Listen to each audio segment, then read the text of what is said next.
Hello, Craig. Hello, GameBot. Last time on Well Dressed Bones, Fish was put together like an incredibly wet jigsaw and came back to life. Um, as the party sought to try to escape the closing in confines of the Americans that had been called in to support and take over the town, not wanting to deal with the politics of actually, sort of arguing their way out or letting the Americans know that they were ever there.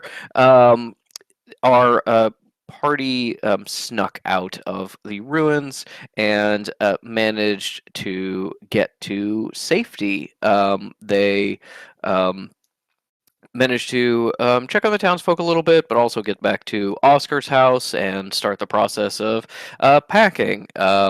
Oscar is pretty adamant that even though this is a place he's lived for quite a long time, this town sucks now and has bad memories, so he's going to move somewhere else. Fish invited him to live with them, or at least in the same town outside Cal's Temple, multiple times, and he very politely said, we'll see.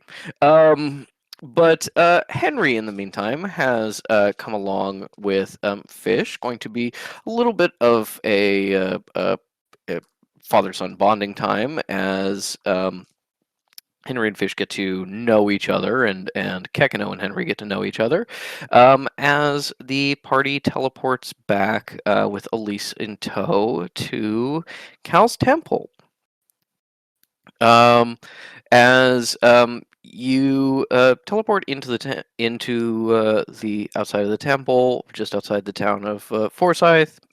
Henry, never teleporting before, immediately throws up, and Kekino has suggested some sort of party to celebrate that Fish is alive now. Um, and as you were all I think a little bit caught between kind of the that first breath of release after going through something incredibly stressful, and also the absolute horror that is still haunting you every time you close your eyes. You're in a little bit of a weird mental space as you decide what to do, as you see the first people come out of the temple to start greeting you.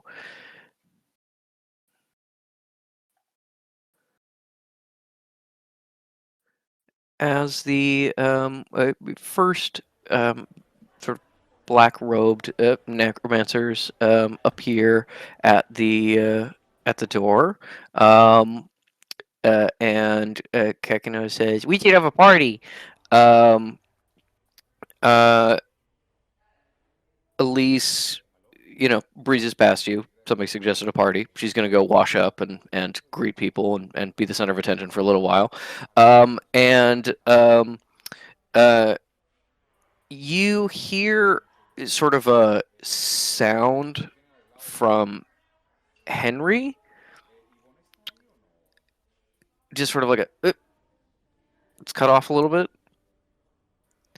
And you look over at him and find that the bushes he's uh, thrown up in, there is standing a young woman in a cloak with a dagger out, pointing at his solar plexus, and vomit on her shoes, as you see Adrienne having snuck up on the party Young at woman your is arrival. incredibly generous for an Young 8-year-old. young woman is incredibly generous for this tiny little creature that does like stand up out of the grass and just like barely appears out of it. Uh, that's discrimination. And the fish goes over to no recollection of who Adrienne is, but it's just like, put that down, small child. Don't point that at my son. Cleric Snapper Yes. looks over at Cal and makes sure that she's there and is not like reacting too negatively. can't be too careful. You Puts the can- knife away and kind of like backs up, and you see very subtly like takes her shoes and was like scraping them on the grass to try and get stuff off. Okay. I was Doesn't like, even. You can sheath Excalibur, Adrian. Yeah, doesn't even That is not talk. this knife's name. Fish doesn't even talk any further to Adrian just because they don't give a shit about her.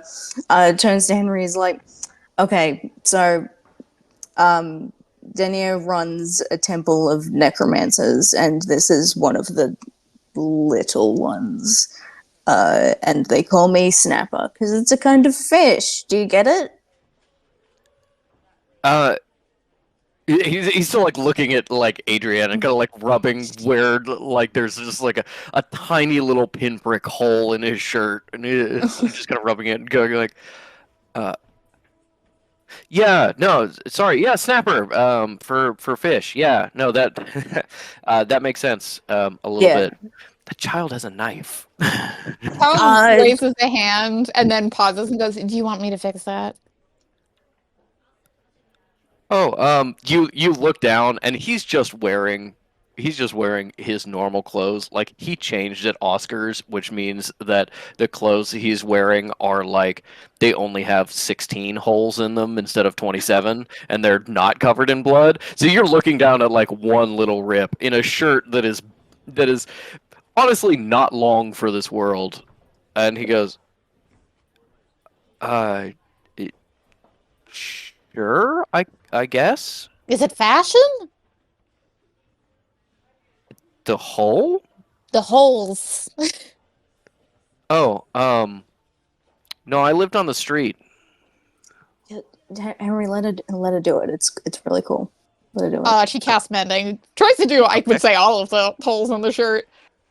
He is suddenly wearing a nicer shirt than he has probably worn in a couple years. As just it repairs itself, and it's not like clean, but definitely cleaner. As the like spots that come back are like honestly kind of a brighter color than the rest of the shirt. I was gonna say it's now black. It was like it was like yellow. It's now a black shirt.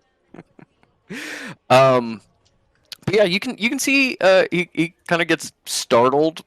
There's probably a little bit of not fully used to magic being worked on him, and is still a little leery of kind of physical touch in a way, and the magic is like crawling on his body a little bit. Which is why Cal asked permission, because then otherwise he- you would have just done it. But then he looks pleased. No, and Fish is like, yeah, it's pretty good, right? Yeah, so just anything, you just go straight to her. May's got the cleaning stone, but we can do our own laundry. Yeah, it's pretty good. Wow, I mean, I really wish I could do that. That would, wow. That's, You could learn. thank you, Caliginus. You're Danielle, welcome. will you teach him to do that? Because he sounds interested in it. Sure. I mean, if he has your magic, he can probably figure out most things, and it's not Just exactly about anything. That's right. true. And even if he can't, you can teach him how to sew. That's true. Do you know Oh, how to yeah, sew that at all? exists. I do know how to sew a little bit, just a little bit of hand sewing. Just kind of necessary Caliginus sometimes. is the master. Oh, okay. And you'll probably be able to pick up this method fairly easily. I'm happy to teach you. Oh, yeah. No, that would be great. Thanks. Yeah, Caliginus is the best. Just come to her for anything that you need. If you want to get new clothes or look fancy, or if you want a juice or a new pillow, just whatever you need, you go to Caliginus and she'll take care of you. I Yeah. don't have that much juice. Okay. Well, I'm telling you Yeah. the necromancers don't have a juice bar down there, Caliginus. We are still trying to fight our scurvy epidemic. Barrels of oranges. And lemons, rather. No oranges for the necromancers, it's lemons only. Adrian like coughs slightly. We mostly drink cave water. And so Fish goes to Henry. So you can hang out here, but don't join them. Yeah, I didn't really expect. I thought necromancy was a type of magic. I didn't realize it was like a religious thing, I guess. Oh yeah, but things Don't ask will. me. I'm a high cleric. Oh, that's right, May. Funny thing. Yeah. So May Cal isn't. supports it. Megan says, I would argue that is you being a part of the religion and not the magic.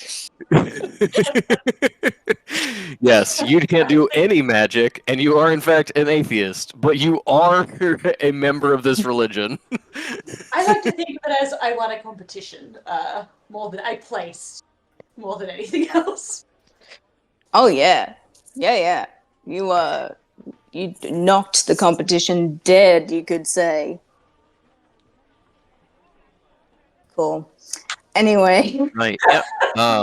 Choosing religious figures based on competition sounds cool and normal. Yeah, it's Caligulus. I'd love to learn that magic or some sewing or whatever you want to teach me. Um, I Are we think we going- should all be able to teach Henry at least a little bit of something. I think that when Fish says that, like, everybody now is focused on Henry instead of being like, oh yeah, I'm futzing with my pack, or being that, everybody's just kind of like, well, what would I teach Henry? And Henry's suddenly being paid too much attention to. It was like, or whatever. Fish doesn't understand this, and so they're like, yeah. Yeah. Shine the spotlight on him. That's what he deserves. He's my son. Henry? Yes, Kekino? Pick me up, please. Okay. I'm going to take you around and introduce you to people. So this is Adrienne. She's the one that almost stabbed you. Okay, hi. And then Henry and Kekino just start like kind of wandering towards the entrance. Okay, cool.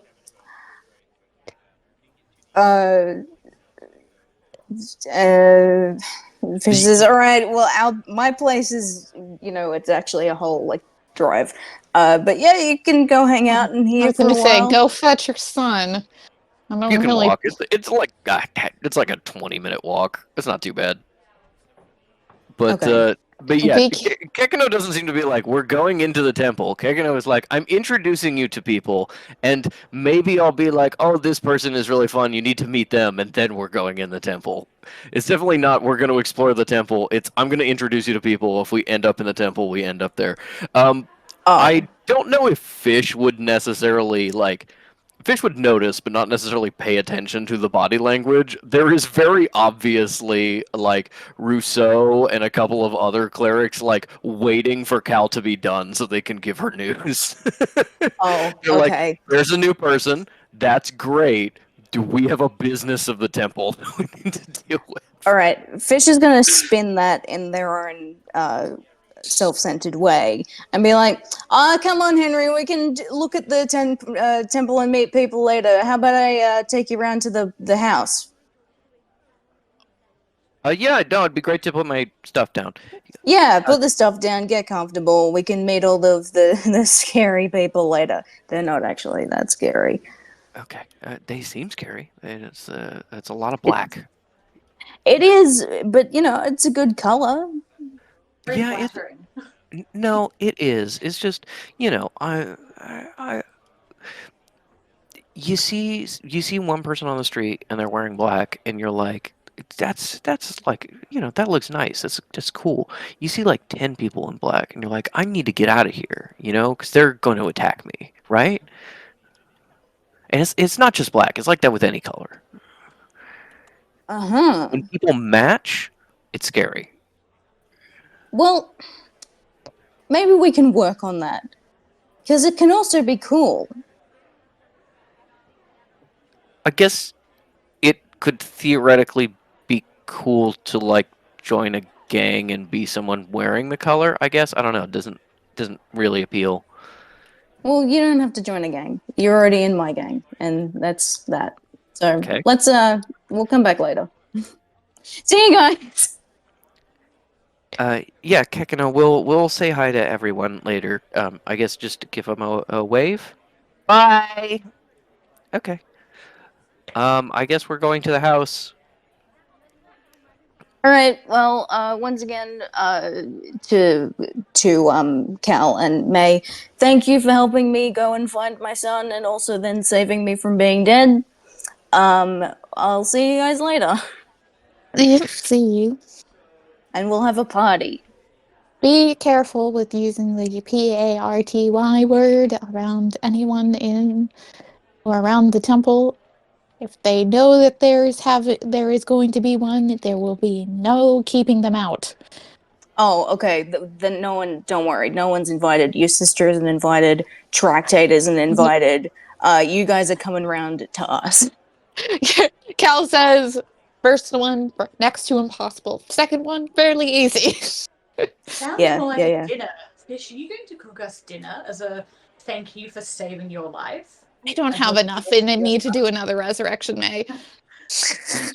I can buy you guys dinner and plate it up on the table. Oh my goodness, it's practically a gourmet meal coming from you, Fish. Isn't the woman you're living with a cook? I don't want to ask her about that. I have to be like, hey, let my son crash here. I don't want to ask too Also, I'm much getting at one confused. time. There's an old lady and there's Mary Sue. Mary Sue is not who Fish is renting from. No. But Fish Um, just answers because they just assume that you. Yeah. Woman cook, obviously. As Henry is starting to walk away, you can see him kind of visibly relax a little bit, as Kekino was kind of encouraging him to go be incredibly social in a new place with a lot of Freaky people cult he, people. he hasn't met who are freaky cult people. And instead Kekino turns back and goes, Collagenous! Yes. Collagenous, come here. Yes. Collagenous, come here. Tell me. Don't bother her too much. She's got a whole temple to run. Henry, lift me up. Henry just kind of like lifts Kekino to you. He holds your face with his flippers and then wraps them around your neck in a big hug. And he goes, I love you. Thank you for rescuing Dad. And you already said it before, but thank you for rescuing Dad. And then You're welcome. Oh, and thank you for rescuing Henry too. Yeah, no, thank you so much for rescuing me. All of you. It's fine. No, it's I don't. It's okay. Don't worry. Don't say it, Penny. affection makes her uncomfortable, so let's just leave. That doesn't make me uncomfortable, my boy. See here. I'm so glad you're here. The abbot saved your life? Ah! Yes. You owe her a life debt. No. No, you don't. No. Certain people get free ones, Adrian. It's Understood. pro bono work. Abbots have to do that. I understand. Thank you. Can you fuck off? I think what Fish means to say is, why don't you go get your homework that you're working on, and you and I can look through it together. Adrienne is like mean mugging Fish from very low down, just like staring up at them and not breaking eye contact. The hand on the dagger goes, that sounds good, Miss Gladly. Actually, Let's it's do High that. Cleric Gladly now. Immediately turns, really? No, she knew that. Opens the coat, No. shows the badge. A bit of a long story. Oh. I can tell you all about it later. Very exciting. Okay. I saw Anubis. Really? Yeah, he's got the hots for her. Wait, I shouldn't say that to a Bitch. small child. Yes. Do you know something I don't? Listen, it's the truth. You're Yeah. really it's very much worked out for you that Henry is a young man. Oh, on that topic, Henry, how old are you exactly? Because here's what I want you to do. I want you to get a piece of paper and I want you to write down, like 20, 21 presents from all the birthdays that I missed, and I'll get them for you. Do you like Bionicle? I Have you don't seen know. the Bionicle movie, Henry? I don't know what that is, because it hasn't been invented yet. I do know there's this really old game where you go around Motunui and you've got to try and find the golden mask. No, sorry, I don't know what that is. we can invent it. You and me, son. I'm 19. 19. All right. Well, 19. I'll give you 21 anyway. Okay, that's thanks, Fish. Bit hurt. Not saying this out loud. Little bit hurt. That even though I said it was okay for you to not call me dad, that you're not calling me dad. And you could feel that little pause where he was thinking about it and then didn't. He's like, Gotta earn the title. all right, well, let's walk to town. See you guys later. Yeah, try not to die. Yeah, come around at 6-7. Fine. What time Okay. is it now? You are, you spent the night at Oscars with travel time and time difference. It's like a little bit before noon. It's like 10:30 or so. So you could have lunch, but or you could wait for dinner, depending on how much settling Hey, in we you need. want some gruel. Yeah, because, well, you see, I would like to leave the scene so that other people can do things, is what I'm trying to do. Yeah, no, I just wondered if Cal would be like, I'm gonna be passing out, but no. No, probably not. A little too rested. As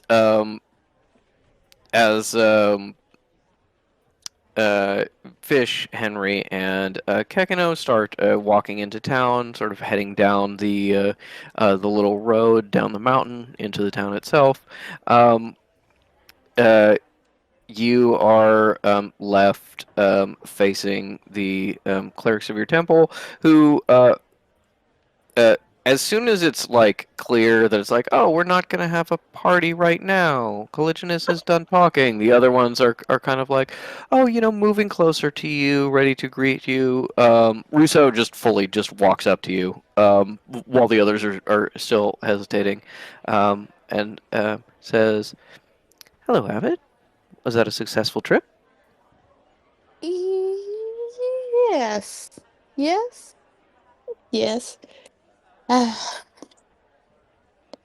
Do you have any emergency news you need to break to me?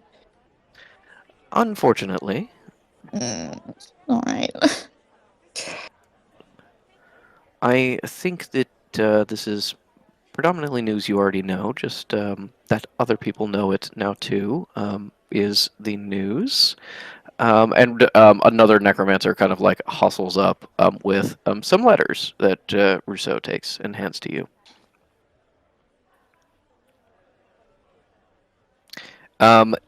The letters that you have here are, first of all, like more personal correspondence than you have gotten possibly ever in your life. It is like they hand you a stack of letters and you can see like tied with twine is just a stack of envelopes that they are not handing to you yet because You turn your phone their hands back are full. on when you're at the movie theater and you have like 200 new messages and you're like, who died? Exactly. Exactly. 100%. As you look, Rousseau takes the ones that are most relevant and puts it on top and hands it to you. You see that these are not letters written on paper. They're actually on parchment, on goatskin, um, and have a big wax seal with the symbol of the Gorgon Temple, the Library of the Wandering Soul, and there's 2 of them. Is one for May? One is they're actually both to they're both to the temple itself. Oh, okay. They are both addressed to those of the Temple of the Earth's collapse, and you can see that one is they both have dates on them. The dates are not quite from a month ago, but they are from like 2 or so weeks ago, and there's like 2 days between the two dates. Clearly, like a letter and like a follow up. Cal is like, did you? Cal asks, like, checks if it's like already pre-opened. It is not pre-opened, but Russo does say we check them for magical contamination and traps as always. Alright. Takes like actually she doesn't have a knife handy, so she just like opens her hand and I think does this whenever she doesn't have like her tools and goes knife. Adrienne hands you a knife. Yeah. Excalibur. Opens the letters. The first one is a warning. Yes, she has her little folding sickle back. She may not remember she has it, but she does. No, she has that. That's too big to open a letter. False. I've opened letters with swords before. You shouldn't.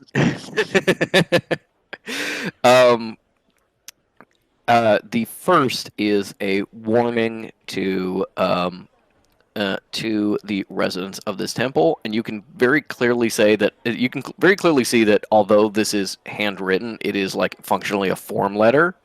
It is from the Gorgon Temple, the Sacred Library of the Wandering Soul, informing those of the necromantic faith that although they do not say they were housed here, they say we have information that remnants have escaped into the wild. Be on the lookout for remnant contamination, and then do like a quick signs of remnant contamination, black veins, changes in personality, things like that, and then says if you discover that if you believe you have witnessed a remnant, please contact. And then it has like each continent has like a point of contact to get back to them, so they can try and capture it again. This very clearly went out to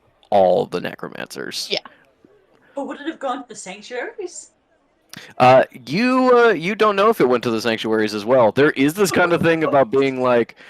I think May's instinct is being like, well, this should clearly go out to like governments too, and then Cal's instinct is probably like, I mean, this is a religious matter. Yeah, it's kind of dangerous, but we don't be anywhere. But we don't tell the sanctuaries when we get zombie hordes. It's an internal thing.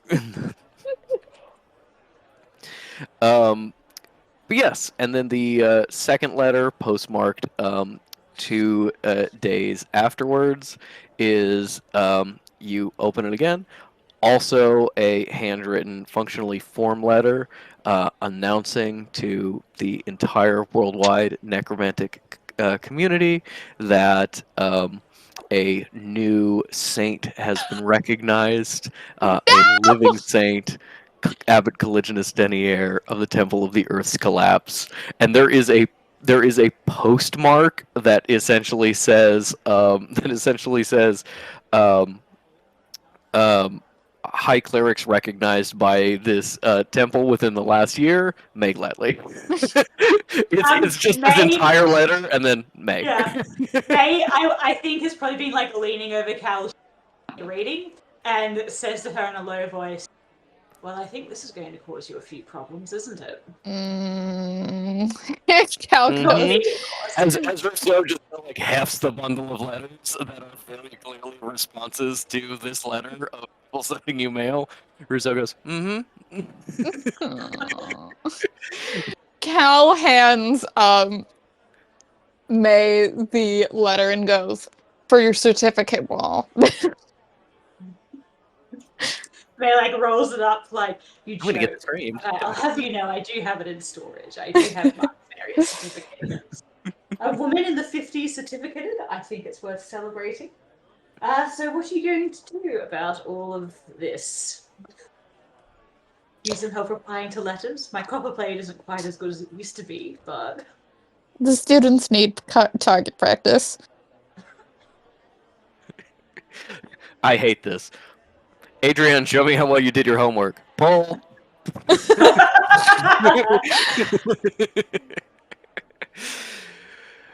Yes, you are faced with an incredible stack of letters that are addressed to you personally, not of kind of the form letter variety. Very clearly, this was passed along by courier and snail mail rather than sort of like having teleporters drop off something or anything like that.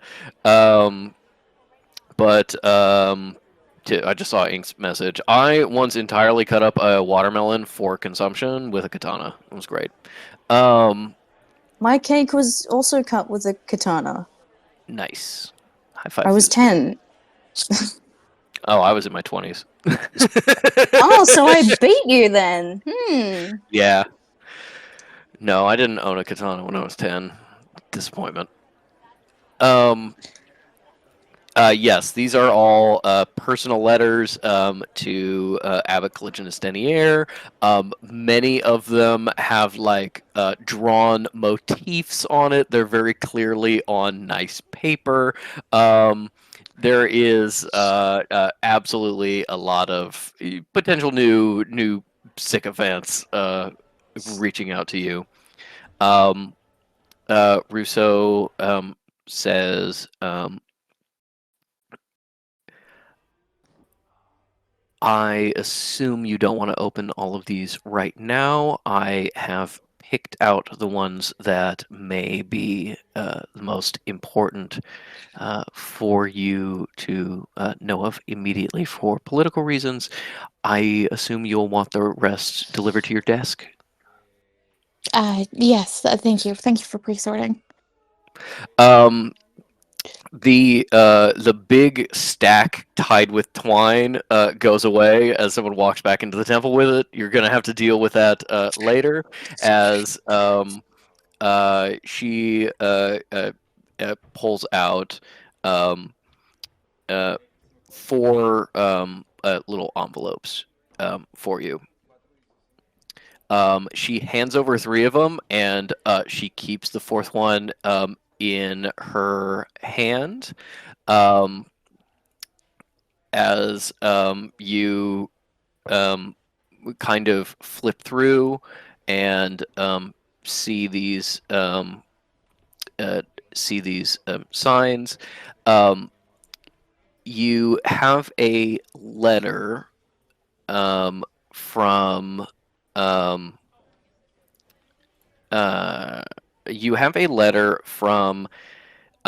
Sister Tail.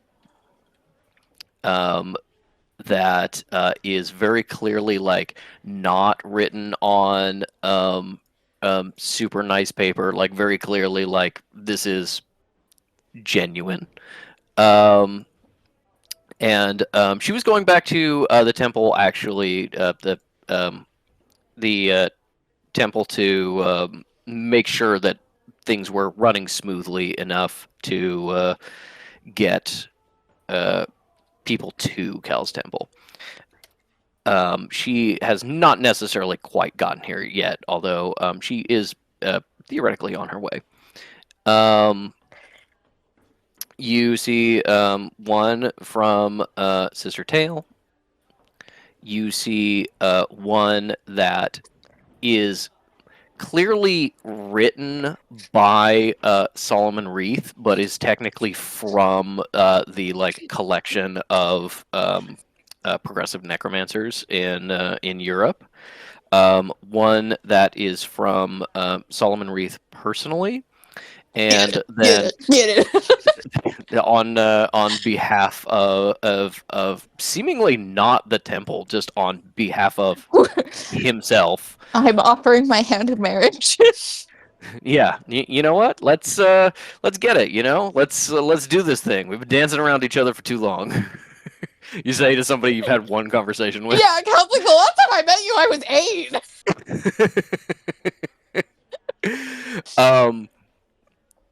8. Sorry, I misspoke.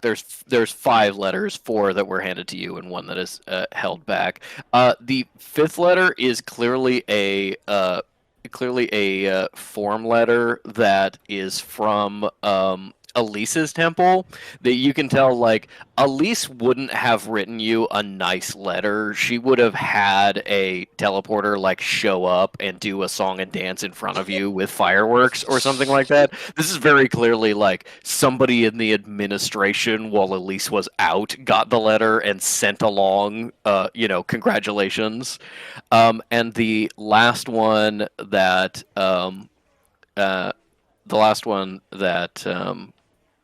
Rousseau is holding back, she holds up and she goes, "This one is from Abbot Pagan, and it is poisoned. So I just wanted to ask if you wanted to read it and it was worth neutralizing the poison, or if we just burn it."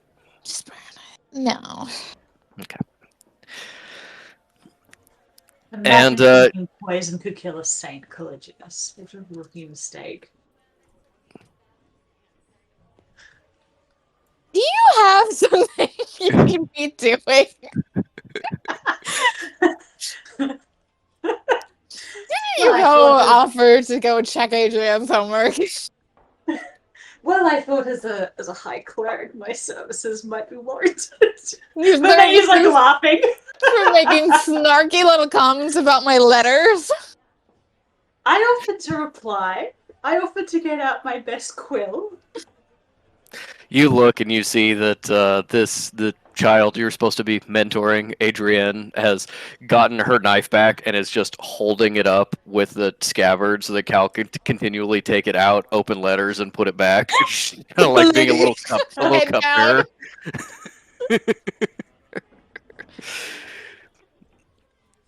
Yes, this is kind of your most crucial mail that happened while you were out and about. As you are dealing with that, perhaps suddenly realizing that you've left your sister alone in your temple unsupervised for a period of time now, you look up and you also see that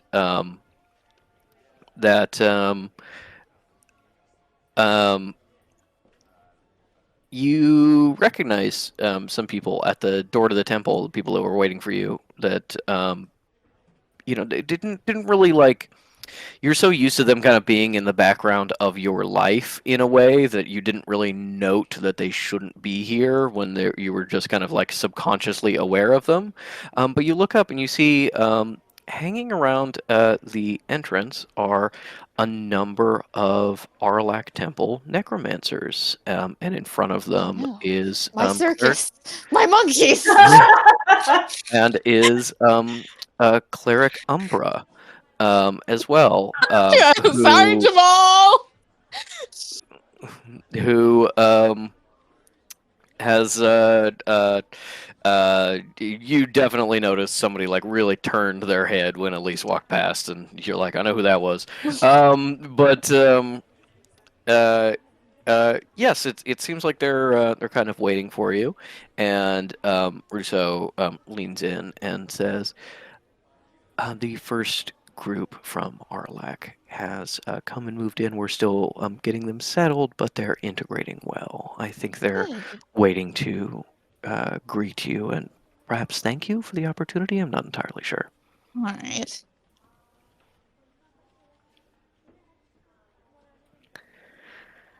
as you start heading into the temple proper, Adrienne, one step behind you and to your left to guard your weak side. Um, you before she like gets into the crowd and you see her mom just like steps forward and grabs her by the ear, starts pulling her away. um, you meet these old necromancers, people that were kind of part of your family to a certain extent for a while. Um, they all look very relieved to see you, but also like they're expecting you to yell at them. And the only one who's not is Cleric Umbra, who gives you like a fairly deep bow and says, um, um, "Abbot Caliginus, thank you for um, allowing us to come into your temple and join you. Sister Tail told us quite a bit about what happened between the two of you, and we all decided to come join you." I appreciate your presence and your dedication, and I will do my best to house you and educate you under the Shadows Folds. Um, I, Thank you for being here. Very clearly, like stumbling through like a formal greeting you're supposed Yeah. to say. And I think you are also like you are also second guessing yourself because you're like I'm gonna educate you, and you see some people like flinch, and you're like, oh right, Tinnitus used education as a form of punishment. Just like very like kind of beaten dog in a new home kind of situation. Um, as you stumble through, welcoming them, Umbra and the others essentially tell you that Tail is finishing wrapping up the closure of the group at Arlac. About 50% of the clerics there have decided to leave the temple fully, whether that's to come join you or be distributed among some other necromantic temples. And about 50% of them decided to stay, and the temple is being taken over by another temple locally. Sort of an offshoot of the catacombs as their temple has continued to grow. So yeah, Aralek Temple is closing down. Your home for such a long time is no longer going to be a home to you. Not that you were welcomed for quite a while, but a lot of people decided that you were a trustworthy and worthy abbot, especially it seems like on Tail's recommendation, as she is not here herself yet, and you can probably expect a little bit more followers in the future from her. But yeah, you've got a new crop of necromancers here to greet you.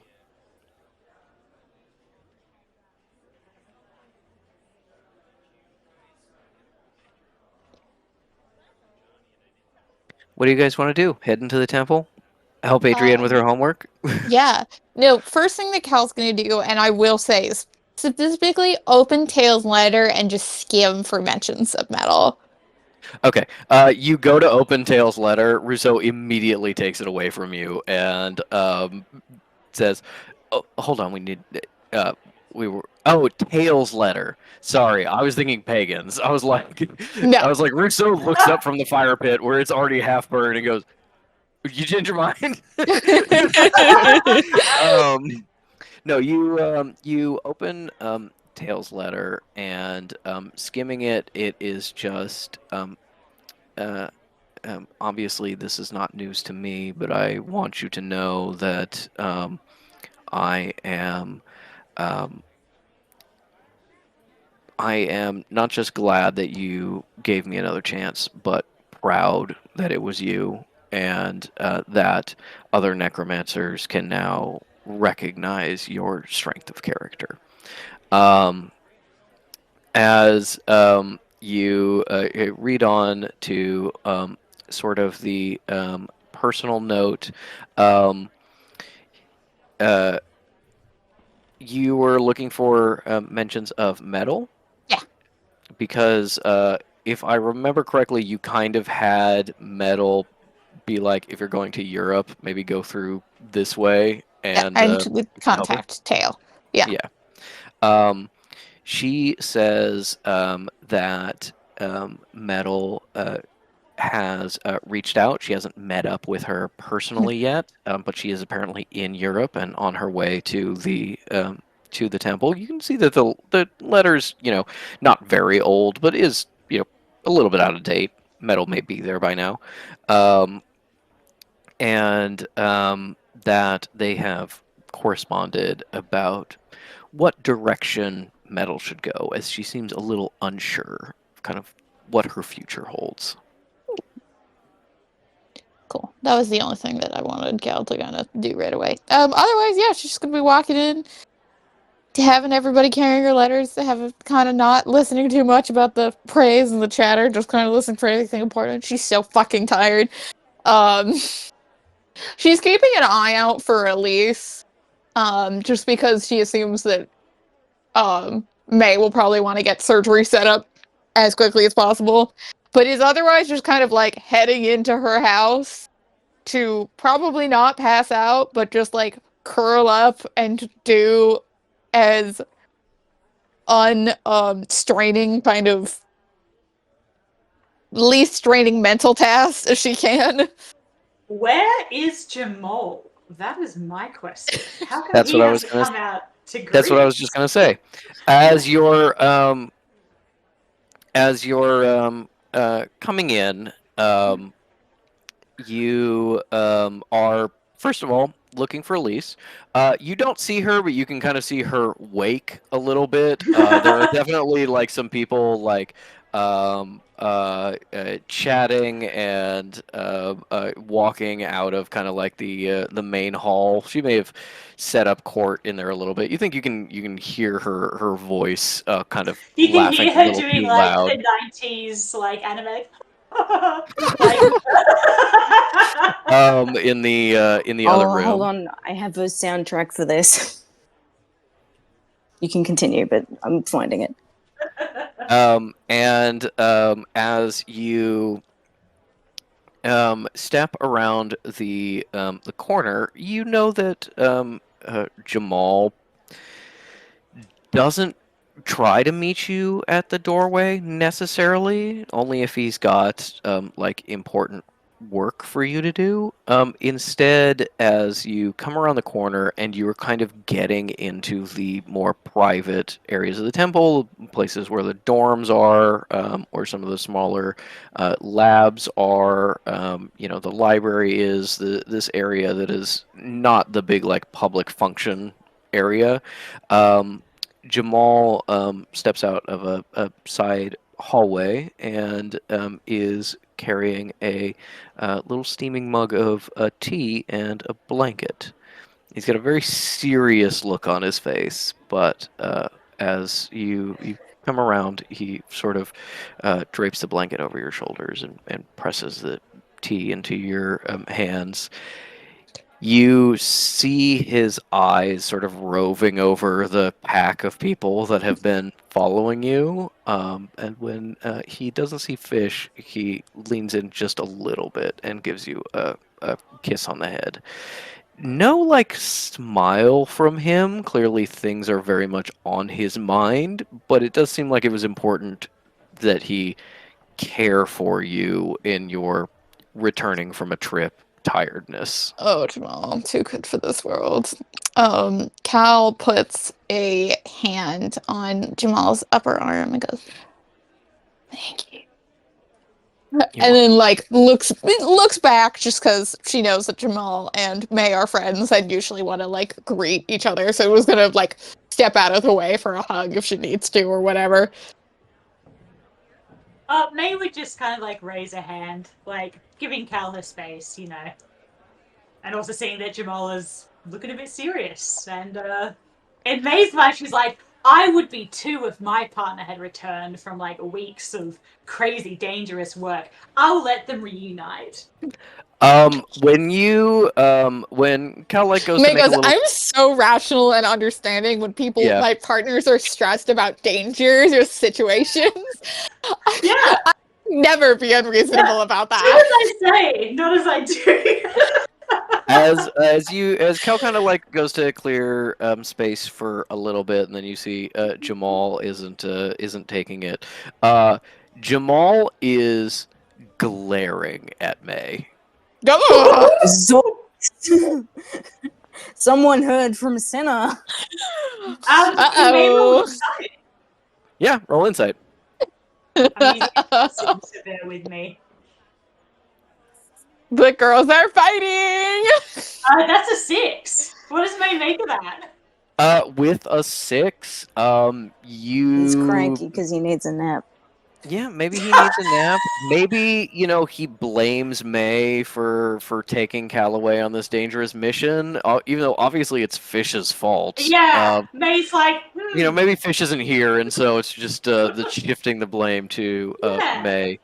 But yeah, he's really glaring at May, kind of over Cal's head, as then the tension breaks a little bit as he turns and kind of starts to steer Cal towards her office/personal room. Can I roll insight? Yes, please. I think I know what happened here, but we'll see if Cal actually rolls well. That's a I'm still -3, right? So that's gonna be a 18. Okay. With an 18, you like kind of relax a little bit, not necessarily because of Jamal, although maybe Cal thinks it's because of Jamal, but more because of the care and attention and blanket and tea and promise of getting everybody else to leave her the fuck alone for a little bit. But you notice this kind of like sparking tension and how Jamal is looking at May and how May is looking confused. And you hear a crinkle, and you realize that Jamal's hand is in his pocket, and he's sort of like squeezing into a fist, and there's a little bit of like paper sticking out that you see.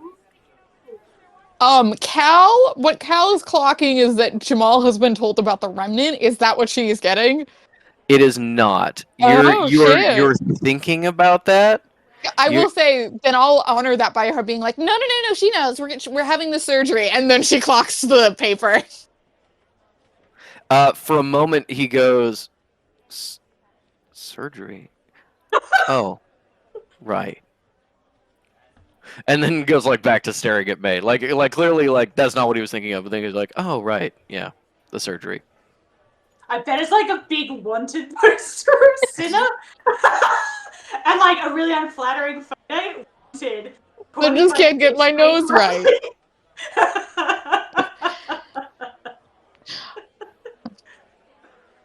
Cal like looks at the paper and is like, is there something that we need to address? At this point, I think you've kind of gotten to the office. Open the door. You've kind of like stepped in. You see that Adrienne appears out of nowhere and scoops up Ricotta, who was just like sitting on all of your paperwork, and takes him out again.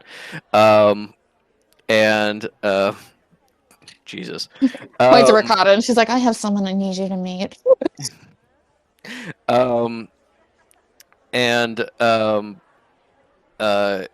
Jamal just kind of like looks at Cal a little bit and goes, oh, just something I wanted to discuss with May. You don't have to worry about it. Don't It's gonna give me a big cut. as Jamal kind of looks between the two of you and sees that you're too curious to be like, okay, well, have fun with that. I'm going to bed. Um, he he kind of like sets his shoulders and turns towards May and says, "Sinner's safe, by the way. Do you know about this?" And he pulls out, correct, a wanted poster. It is a image of a sinner, clearly a sketch, but a decent likeness. Um, that is, we are It's a bad seeking. likeness. It's the Bishy Center. It's non-busted sinner. Center before Joseph, after Josefic. Um, he pulls out a small sheet that says reward, uh, giving reward for information leading to um, the location of Lady Metal Vaunt or Mr. Sinner Drum from Can you the guys Society for Better Governance. Can you guys remind me when we rescued Metal and we like threw Sinner under the bus? He No, wasn't Fish. aware. Okay, Fish. Actress Fish alone, without Fish the and girls Fish knowing. alone. Yeah. Okay, but then Fish told us, right? Or I is this don't news to me? think so. No. Okay, Yeah. this really is news to me. As far as she knows, Sinner is basically. Yes. No. As We've been hearing May whispers and May is like, we're going to words have of going a on with fight. Sinner, and Cal was like, "Oh, Jamal, if you need to send him money, you can, or whatever." We knew that he got we knew that he got what's the word? Implicated. Implicated in Yeah. the wait, no Right. Fish did But that it. was like Yeah. unbeknownst to us. We Didn't know Fish did it, Okay, I and thought Fish had told us. Okay. you do know that Sinner like was in hiding, because of it. That he was, perhaps going to just disappear from the public eye for a little bit, maybe get Yeah. out of the country. So I think you come into this being like, maybe Jamal's going to be mad at me that I broke up with Sinner, or Sinner broke up with me, and he's mad at me like that's my fault for some Yeah. reason. And instead, he's like, Sinner's being hunted by rich people Yeah, because of you, because and you're of like, you. huh? Yeah, okay, cool. In that case, May takes the her heart drops, and takes the paper from him and says, I mean, we heard from the sanctuary that he was potentially a suspect, but I didn't know that. What's happened? He he kind of like narrows his eyes, like he's confused by this earnest response instead of like defensiveness, and then he says, from what I hear, the society got a little tired of waiting and are getting their own information in the meantime while the sanctuary decides if he's a suspect or not. At least that's what he told me. You've heard from him? Yeah. Right. But he's safe. Yes. I mean, as safe as he ever is. May kind of laughs, maybe taking that as like you know how it's and he's always doing dangerous shit. Yeah. Yes, right, as safe as he ever is. Well, I'm glad that he's well. Again, in her mind, like, well, he did break up with me, so I don't really know what you want me to do, Jamal. I'm not gonna go crawling back to him. That's kind of like, a lot of mixed feelings. He kind of sighs and he's like, I know you broke up with him, but not even reaching out to make sure he was okay. I broke up with him. Yes. Jamal, Right? what are you talking about? He broke up with me.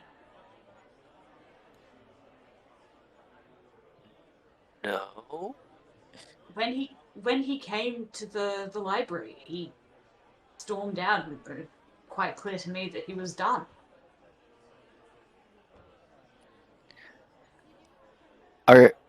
He called me not long after that, and he said that I needed to research ways to get rid of remnants. That he was angry that you'd been infected with one.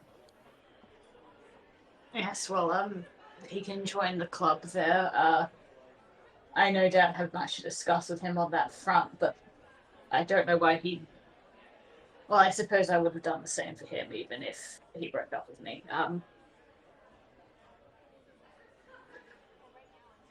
I don't really know what you want me to say, Jamal. This is news to me. I wasn't aware that this was an issue, let alone that it had gotten this bad. Speaking of like him being basically hunted by the society. You are now past the point where you have to roll to resist it if you don't want to for character reasons. You are still feeling this remnant inside you being like, fuck Sinner. How dare he question me, trying to make decisions for me. And what's with Jamal shoving this in my face like it's my fault? Just absolute like rejection that any of this can be your responsibility. And you're tamping that down. Once again, it feels like this kind of foreign entity like telling you these things rather than like your own thoughts. But I do think though, even I do want May to like automatically succeed, but I don't think that this is entirely a foreign entity. Yeah, this is very much there. Like, what the fuck are you like? Yeah. I think it's like you're like, what the fuck are you talking about? And then the remnant's like, yeah, and you're like, oh. Yeah, tell it. May's like, if you were anyone else, Jamal, I would probably be really quite shitty. But I like you, and I know that I'm not all myself right now, so I'm gonna keep it together. But it's like, it's starting. Would absolutely, if Jamal persists, starting to get a little bit like.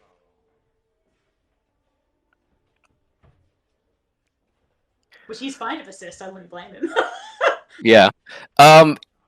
Jamal is not confrontational enough to keep going. I think he realizes that this is actually news for you, and he was coming in very hot with being like, "It's not enough to break up with Sinner. You also framed him for a kidnapping, and now he's being hunted. What the fuck is wrong with you?" And instead, it's like Jamal finds out it was Fish. So it's like, yeah, he broke up with me, and it was really sad. He's like, oh. This was not the energy I was expecting to meet.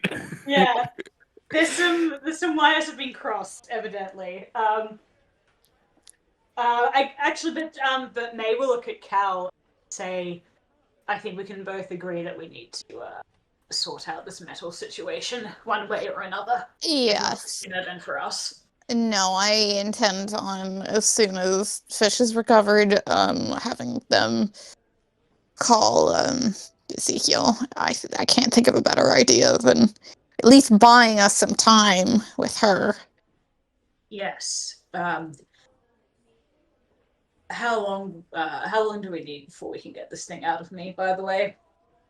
You need to find wherever the fuck Elise went. Echoing down the hall.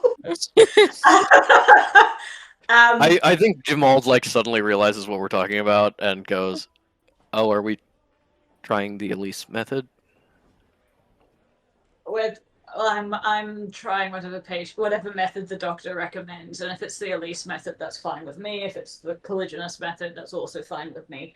I would just like to get this thing out of me before it ruins any more of my relationships. Well, that's not entirely the truth, but before it contributes to any more of my relationships. Yeah. I mean, Jamal, you might have done more research on this than I have. If I'm willing to take point from you. Oh well, I sent some letters and talked to some people and did some research.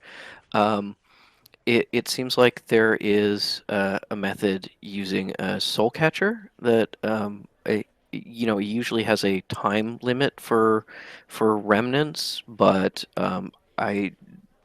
it seems like maybe there's not a time limit for May or something like that. I hadn't thought of a time limit. We don't even know when it got into me. I think both Cal and Jamal look at you like, yes, we do. It wouldn't have occurred to me yet, unless someone said it to her specifically. They're just like, girl. But then May's like, but I hadn't even thought about there being a time limit. Glitchiness, what if we can't get it out of me? Look, I don't want to do this again because, but I know that if Elise kills you, it won't come back with you. Well, I think we can both agree it wouldn't be quite Probably. the same as when Fish. I would like to think I would be somewhat more preserved. Well, I mean, unless you need to butcher me. Frankly, Glitchiness, if I was going to have anyone's fingers in my bits, I trust you to do it. Why are we talking about this? He looks at Cal. Oh, you're right. This loser wasn't with us on our latest journey of friendship and trial. Yeah, Cal completely misunderstands the question as being like, well, I hope we have a better method, but I do know that it would work if Elise kills May and then brings her back. Oh, okay. Yeah, no, that's I guess it's the Elise method because we're not totally sure if it is going to work. But we can certainly ask her and try. I've also apparently the soul catchers are secret, but I don't know, Cal. Maybe with this, maybe with his new announcement about your status, maybe you could write some letters, pull some strings, maybe get May into where one is. I don't know. I would love if one of these packages had a soul catcher in it. That would be a wonderful welcome gift. I would stop complaining about this forever if somebody decided that the appropriate gift for a new Saintess is a soul catcher. Yeah, apropos of nothing, just sent it to you.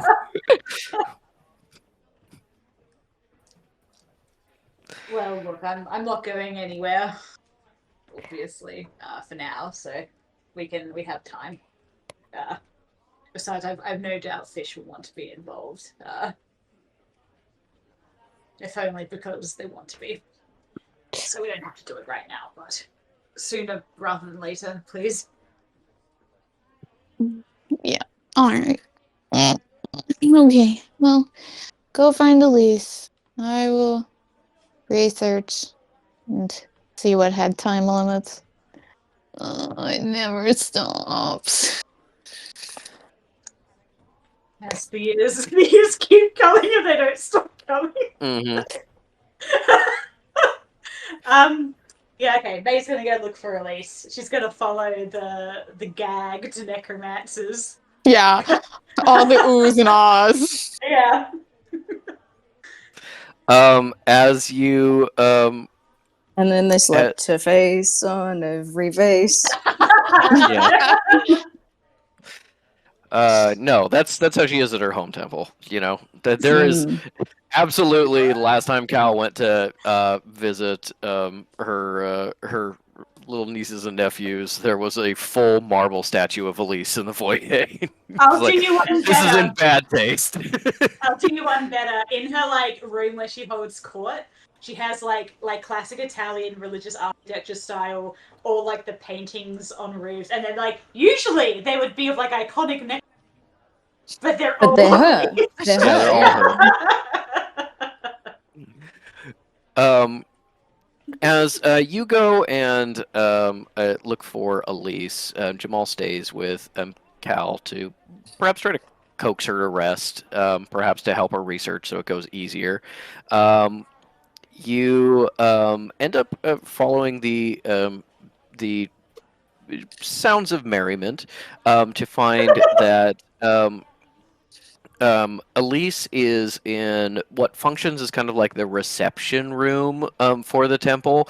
It's a larger cave that has been like the floor has been flattened and like there are a couple like little chairs and tables around, but it's not like nice yet. It could have the potential to be nice in the future, but right now it's just very clearly like a room with potential.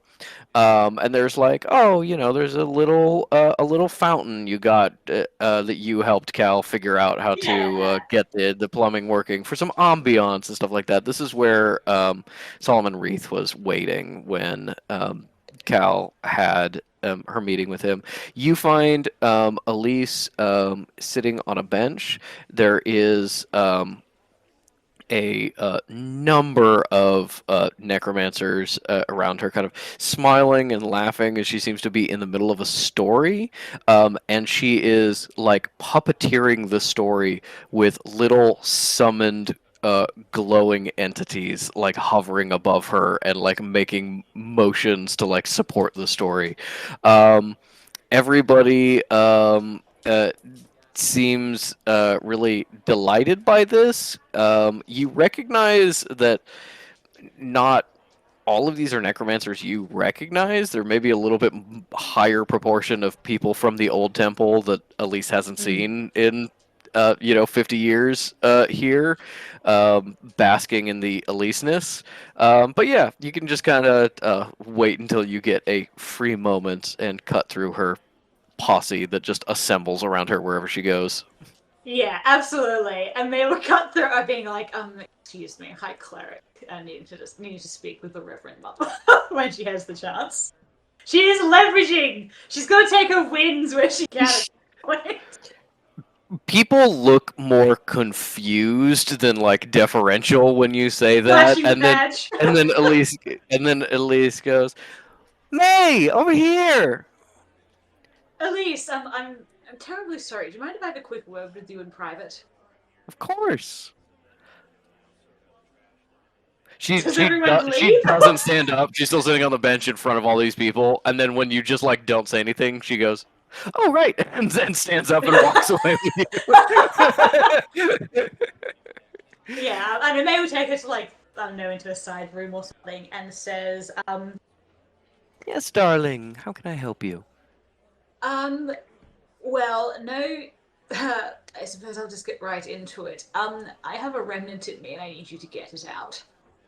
Yeah, I noticed that. That's and you're looking to kind of cut it out.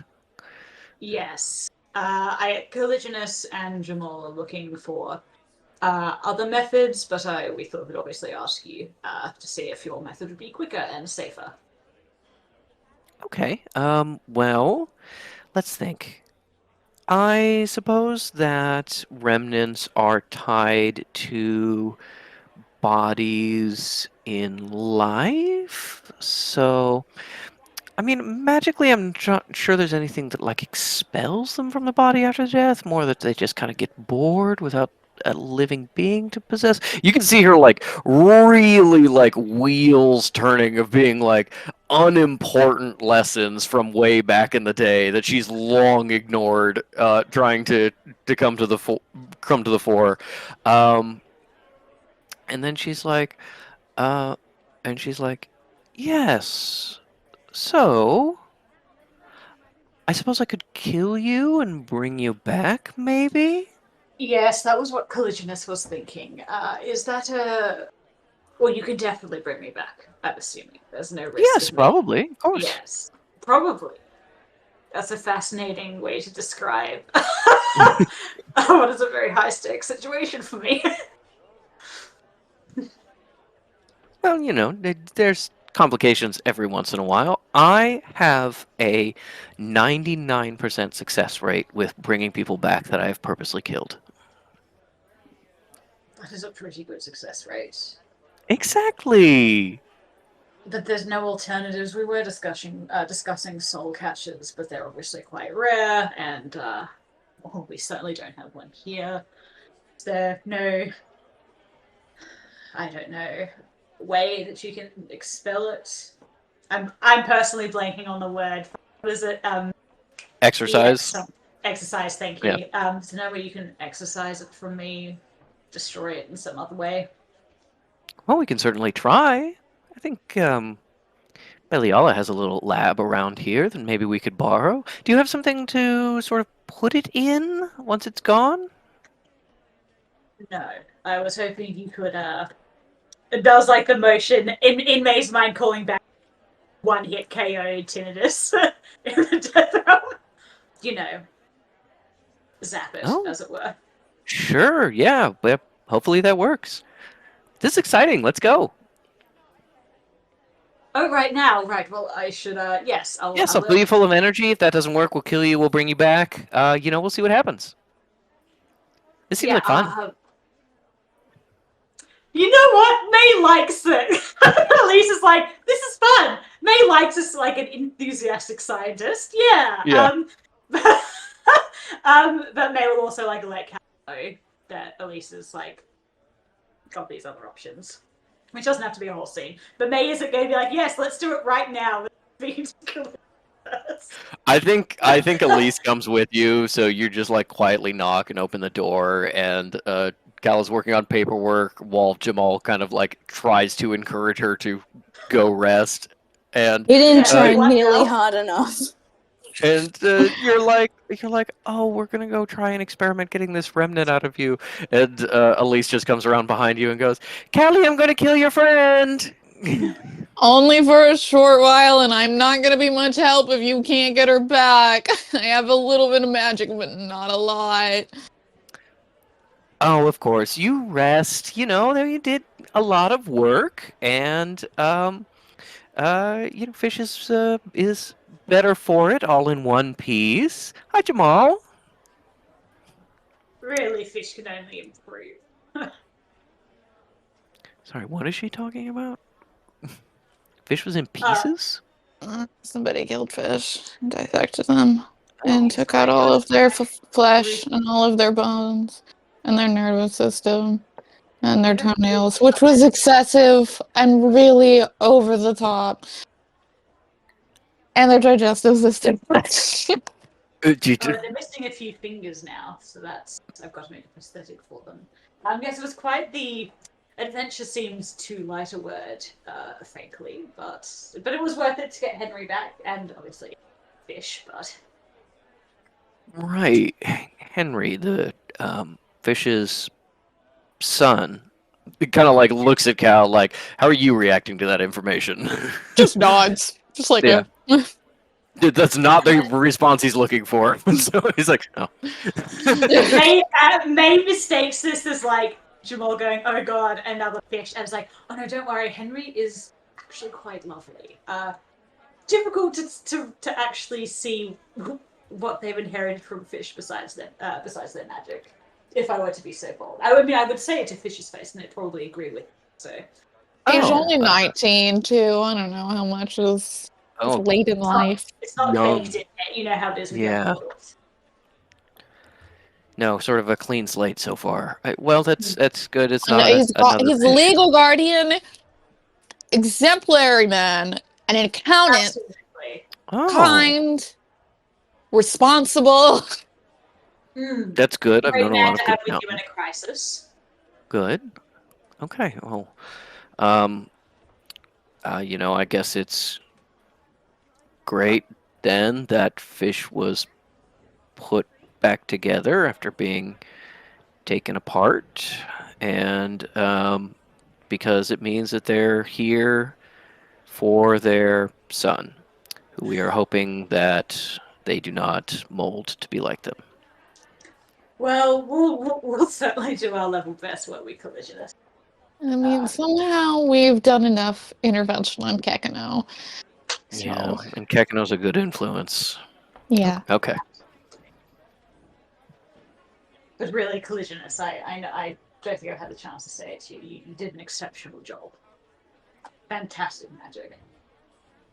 Oh, and of course, and you two, of course, Elise. But you're. Cal waves her hand, goes, "It was all Oh, I know. Elise." Wasn't Oh, all of it. Callie, That's don't you give putting your them back together. Callie, don't sell yourself so short. I mean, you're a saint now. You need to learn to take credit where credit is due. Oh, I bet Fish will never. That'll be added to Fish's resume, I'm sure. Resurrected by a saint. A saint had her fingers in my intestines, etc. You'll never hear the end of it, you know. No, I don't expect I will. No, I don't expect you will either. Jamal is like looking between you, like, is that a joke? He seems pretty uncomfortable and a little green with the anatomy talk. Maybe green with a little bit of jealousy too.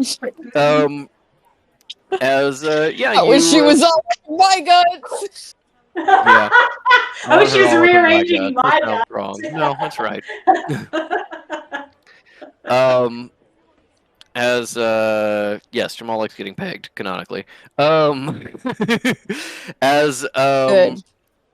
as Elise sort of drifts away, May in her wake end up getting Beliala and the key to her lab, which is her bedroom plus some equipment. And a lot of books. And a lot of books. Yeah, you and Elise are here, ready to try something. It's, not the most heartening that Elise is like, yeah, maybe this will work. Sure, we can try. But, what can you do? What can you do, Patrick? Honestly, May's doing whatever she can at this point. Maybe it'll be a chronic illness she just has to live with. Intrusive thoughts. She's remnant OCD. Mm-hmm. Yeah, I was thinking that too, Ink. Yeah. Okay, well, usually when I kill someone, there's sort of a soft bed. Beliala's bed is not that soft, it seems like. It's just like a bare mattress with like straw poking out of it. All the sheets have been taken off and like make a nest under the bed. Bachelor bedroom. Why don't you hop up on this table here, and we'll get started with killing you. Right. Of course. Do I need to take my clothes off? That's a silly Sure. question.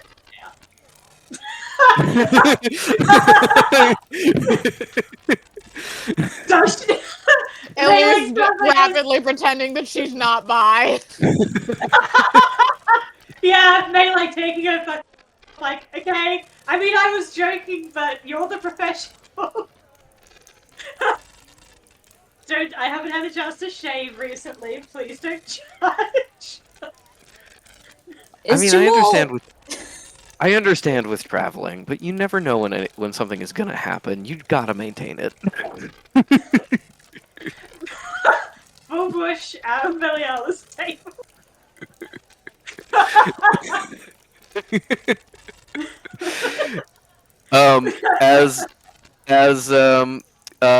You at least kind of gets you comfortable and kind of like plumps the pillows for you. She's definitely looking over. She's like, oh, these look interesting. As you get ready, and then she just kind of stands and she sets a hand on either side of your head from behind you, kind of looking down for you, and goes, okay, are you ready? I'm a little scared, if I could be honest with you. Don't worry, everything will be fine, most likely. So it goes. Yep. And you know what? I always say, if it's not fine, you won't be able to tell. We'll do it on the count of 3. 1, 2, dead.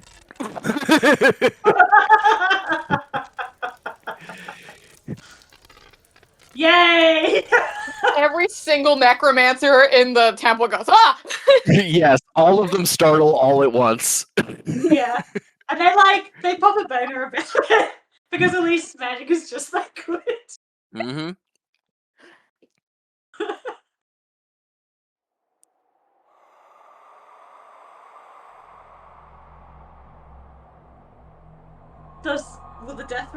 different to me because she's in it like for real this time? You're in it for real this time. The illusions and like messing with you is still happening, but on a much lower scale. Before, it's now on the scale of like how Cal experiences it when her attention is slipping, which is like caves that Jump scare, I knew this. Oh wait. yeah, caves that appear and disappear, taking a turn and finding yourself not where you thought you were, just like misdirection. It's very hard to keep track of where you are, even as a soul. You find yourself rocketing across the landscape of death, as much like Fish, you are not separated from your body and killed and hanging out here in kind of the shallow death for years, maybe decades, being predated on by the creatures of death. You are rocketing like a paper airplane. Whatever Elise did to you, it is like, oh, it's the equivalent of it's the equivalent of like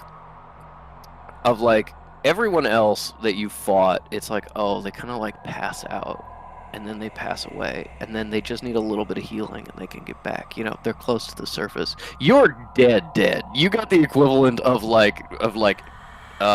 10 automatically failed death saving throws at once as you are shooting through death. As you head in, you see shadows moving, hear creatures. There's something above you. There's not really clouds here, just a dimness that seems to go ever upwards, but you see like a little bit of movement of something very large. It swims through over you. And you start to hear chains.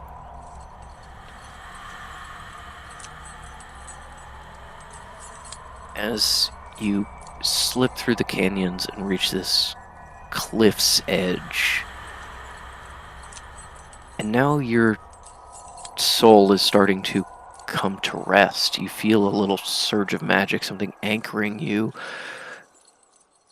You see this great void in front of you, the hole in the center of the torus, the oblivion, and you start to settle.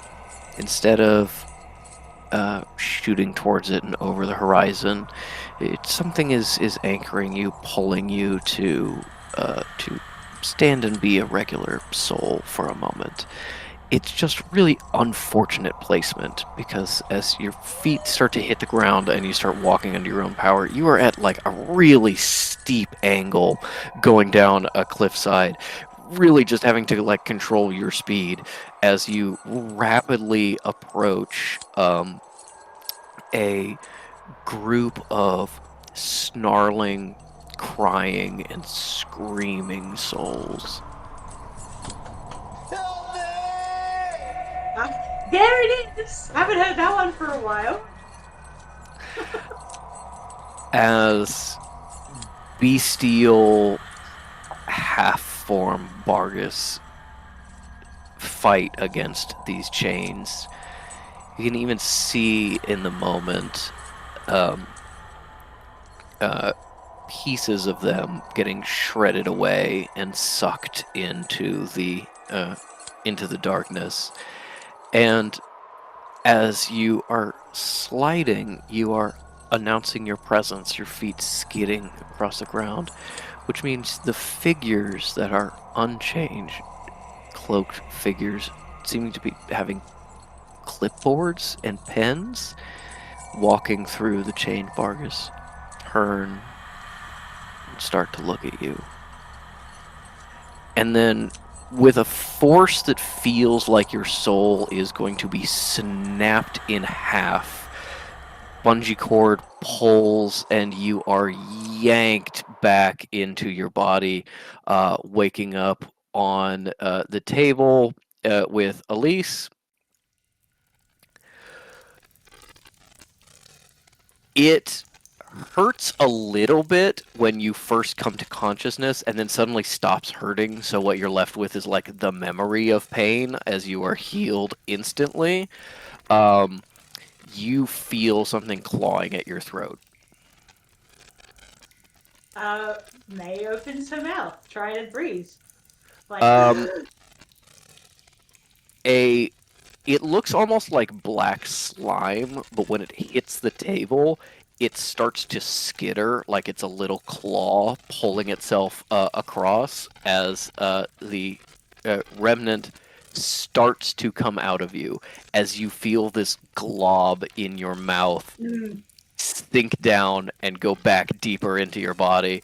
And Elise goes, "Oops, not all the way yet. Okay, try again." Dead again.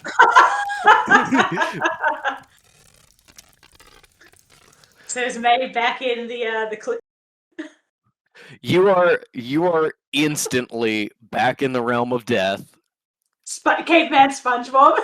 Yes, as even before you get your bearings, you are yanked back around. Feels like the remnant is in your mouth. Die again. Yanked back. You spit up more of the remnant. Yanked back. When you come back, Elise has cut open your the arteries in your forearms, and while you were dead, and you see that while some blood started welling up, blackness and like viscous fluid started coming out of the veins as well, as she goes, "Oops, brought you back too soon." Kills you again.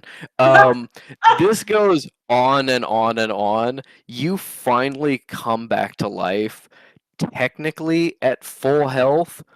Mentally, like you have spent days awake. This was so hard on you. And what Elise shows you the absolute second you get up, for real, just being like, "Oh, I'm alive again." She goes, "Look," is a bucket that has a gray remnant in it. A bucket. Okay, so it hasn't manifested like smoke. It is like a heavy smoke. It's like heavier than air and visible, so it's like pooling in the bottom of the bucket, and you can see it still like moving under its own power, trying to like crawl out of the bucket. This bucket is clearly not a magical container. This is a bucket. A bucket that has a little bit of Elise's power in it and a couple of scratched symbols on the outside. But mostly she's like, "May, look at this. I got it all out of you." "Oh, nope. Settle down." And then like blasting the inside of the bucket so it retreats. This thing is not sealed. This thing is just mostly loose.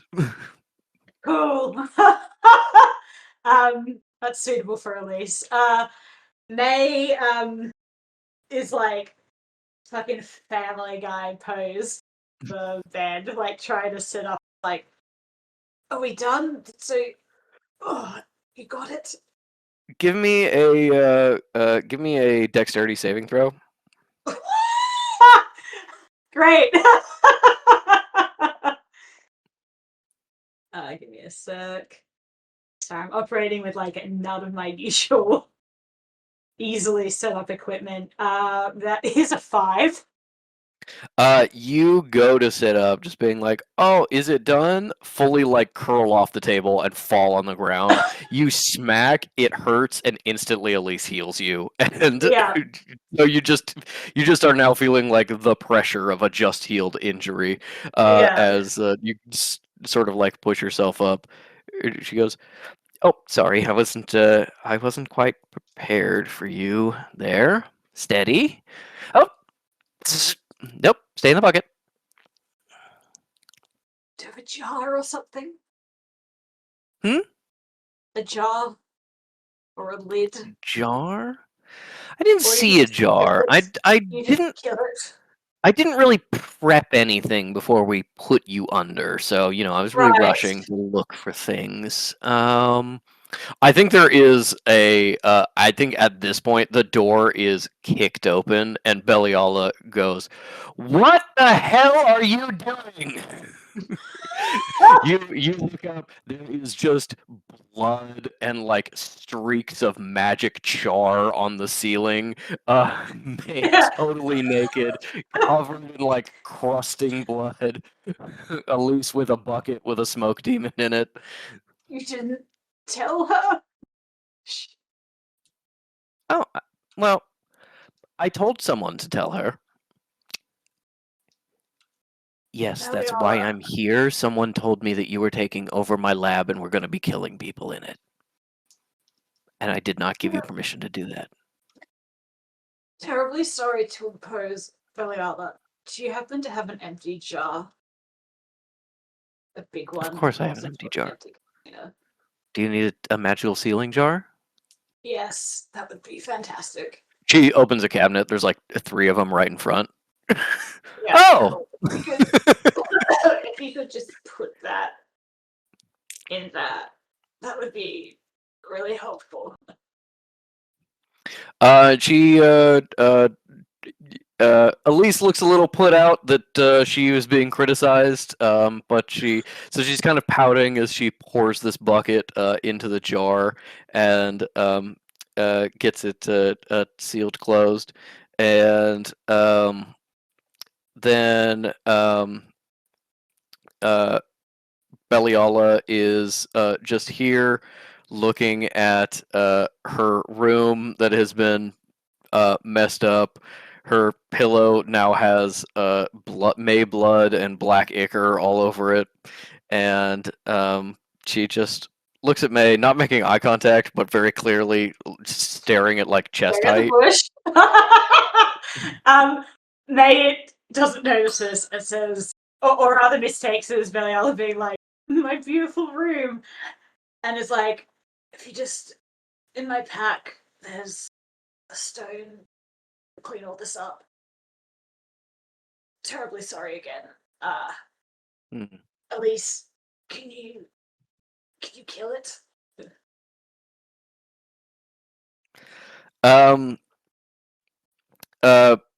Beliala hands her the jar while she goes and looks for this stone. She ends up doing the cleaning stone and walking around her Just- her room with it. I think that the cleaning stone kind of I think it struggles a little bit with the remnant ichor. It's got to go May's over been multiple asking a times. lot of the cleaning stone lately. Yeah. And I think there's even things where like Beliala is taking it around the side of the room, and there's like a jar full of dirt. As she walks past, the dirt disappears out of the jar. She goes, "My grave dirt." As she goes and returns the stone and says, "Thank you. I do not want this stone." It wasn't a gift, so that's fine. Are you giving me another gift for using my room to die over and over again? Give me a sec while I look at the things that May can make. Because she would absolutely.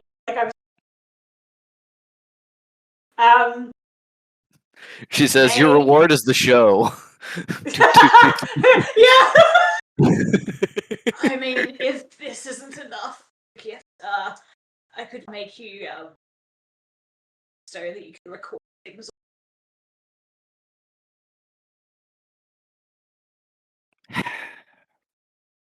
I want a full recording system set up for my lab notes. Sure.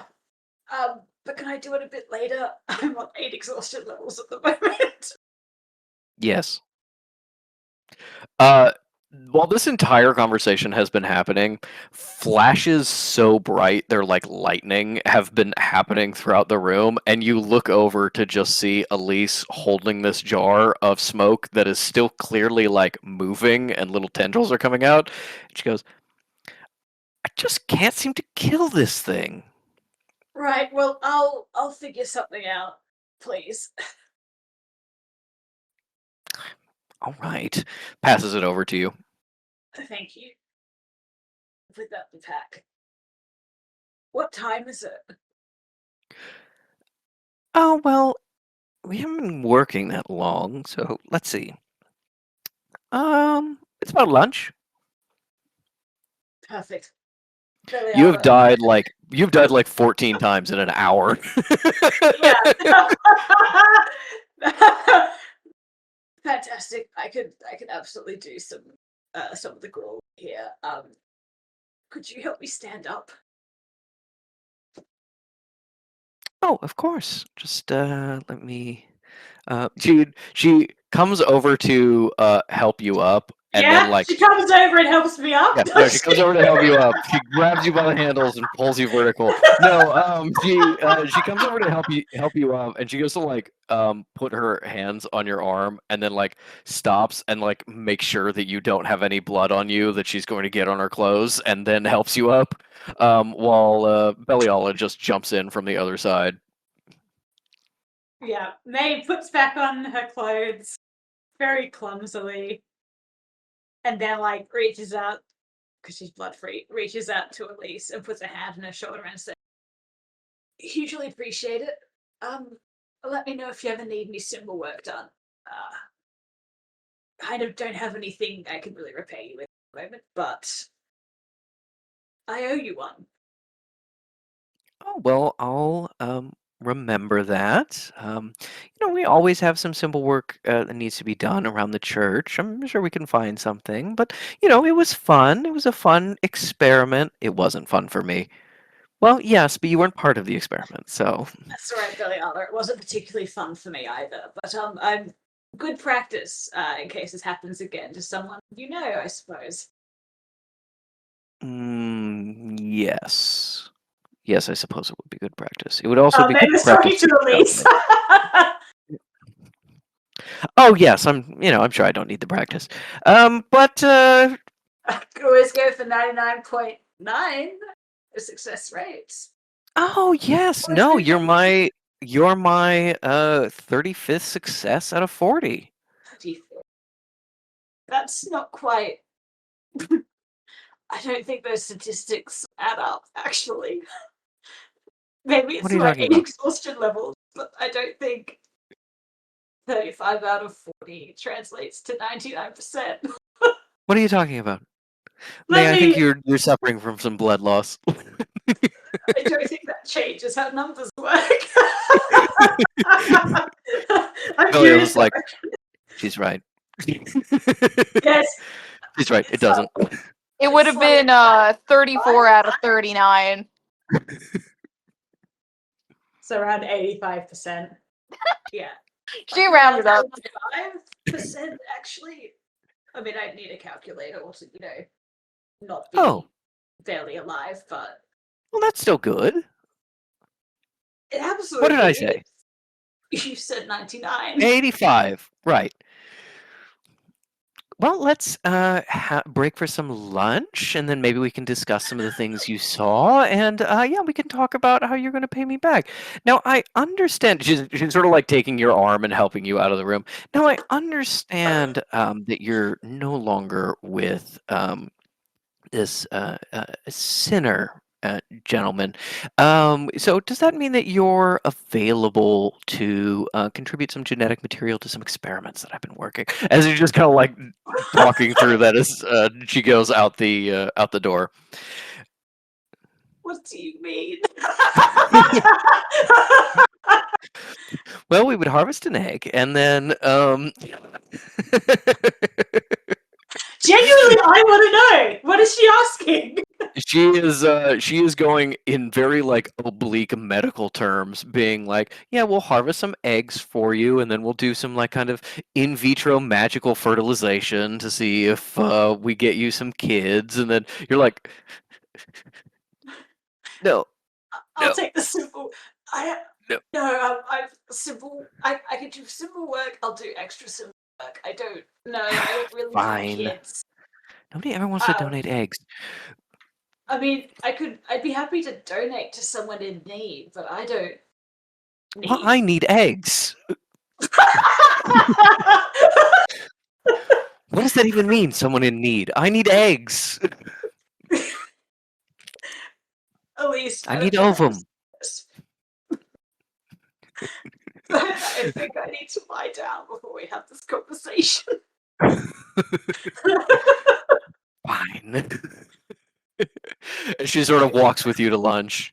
Yeah, I need some gruel. The good kind, when they use the full fat milk instead of the skim milk. The treaty gruel. Yes, we've got some good gruel in. Good. We're putting more And salt in then- it now, and sometimes there are cuts of meat. Oh, that sounds. May, like, mid sentence. Polygenus has been so generous to us. She says with total and complete sincerity. She's been so generous sharing her autism food. She goes, "There's little meat Case- bits, and I like that a lot." Yeah, crunchy bacon bits. May pauses mid sentence and then turns around to Elise and says, "You're not going to ask Cinna the same thing, are you?" Do you think he'd go for it? No, I don't. No, I don't think he. I don't think he would. Fine. Then yeah, no, we'll just do simple work, I guess. Good. Looks at Beliala in like a. This bitch is kind of crazy, actually. Elise is just like playing with her gruel, just like spooning it up and letting it drop, not actually eating it, as she looks a million miles away, and then she goes, Rousseau! Rousseau, you're not in a relationship, right? He just kind of like wanders off to talk to her. Yes, once again, interacting with Elise for more than a couple minutes is absolutely horrifying and potentially Yeah. mentally scarring. Oh. But you are officially remnant free. There may be some after effects that you were dealing with a little bit. I think you definitely realize that because this remnant was part of a deal with Jonas, and Jonas seems to have some, power involving deals, kinda, sorta. Maybe it was a little harder to get out than if you were kind of naturally infected. And it definitely did some damage on the way out. That thing got dragged out kicking and screaming. But now you have a remnant in a jar. Cool. A glass He's jar. definitely going to do some experiments and also make that jar much. Yeah. But yeah, cool. She's going to have her gruel and then go to. And then have some big feelings about being remnant when she can actually. Yeah, when she can process. Meanwhile, does Cal end up staying in the room to rest after she finishes her research, or do you end up joining the others in the cafeteria? Because I do think that No, you should cut to Fish and Henry. I'm projecting this. I'm about to. Alright. I was just thinking that if Cal didn't come to the cafeteria, Elise doesn't care, Beliala doesn't know what's happening, and May is passed out, which means you are going to keep like researching ways to get rid of remnants hours after it's relevant. Yeah, no, I think she talked to Jamal for a little bit and then probably went to the cafeteria, probably because Jamal was like, let's get food, and she doesn't have the energy to be stubborn when she's tired. Yeah. And then you see May and you go, Jesus Christ, what happened to you? And that's how you find out Yeah, that no, she May goes, is now "Oh." remnant free. She looks and she's like, you killed her 16 times? Was that how many it was? Maybe. Look, you just had practice. Well, it was kind of hard. It was really stuck in there. Ooh. Yeah, I feel I'm almost glad. like dirty. I feel like a plumber.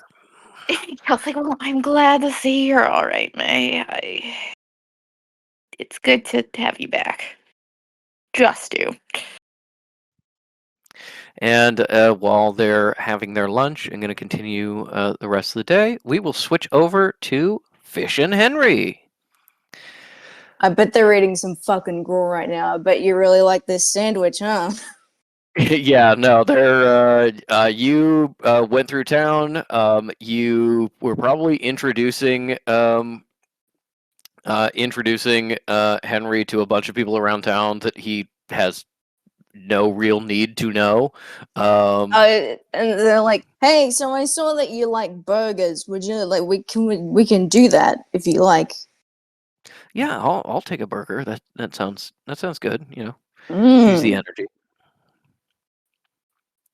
Can I have a junior burger, please? always. And can I have a Coke? You know, I prefer Brad's drink. I know, but I want a nice glass bottled Coke that I have 2 Okay, sips. it can be a glass bottle. Okay, and then Henry, you can have the rest. Yeah, sure. As you head around town, this little town doesn't really have restaurants in the traditional sense, in that there is a place where it is just the business of making food. Instead, Yeah. it is like there are restaurants that are clearly somebody's like front room that has been converted into a little dining room for strangers. But you know where to get good burgers, since pretty much none of these places have signs on them. You go to the one house that looks like every other house in this town, and that's where the burgers are. Get some killer burgers. Kekino gets a little junior burger. Jesus Christ. What are you? What are they feeding this Yeah, what are you cat? feeding this cat? Um, as Kekino has a couple sips of Coke through a little straw, and then goes, Henry, now you have the rest. And Henry just kind of like wipes the straw a little bit before drinking it too. But yeah, you have a nice burger time. Yeah, they've already stopped off at the house to drop off things, just so that we're not carrying it around. And like very briefly, it hasn't.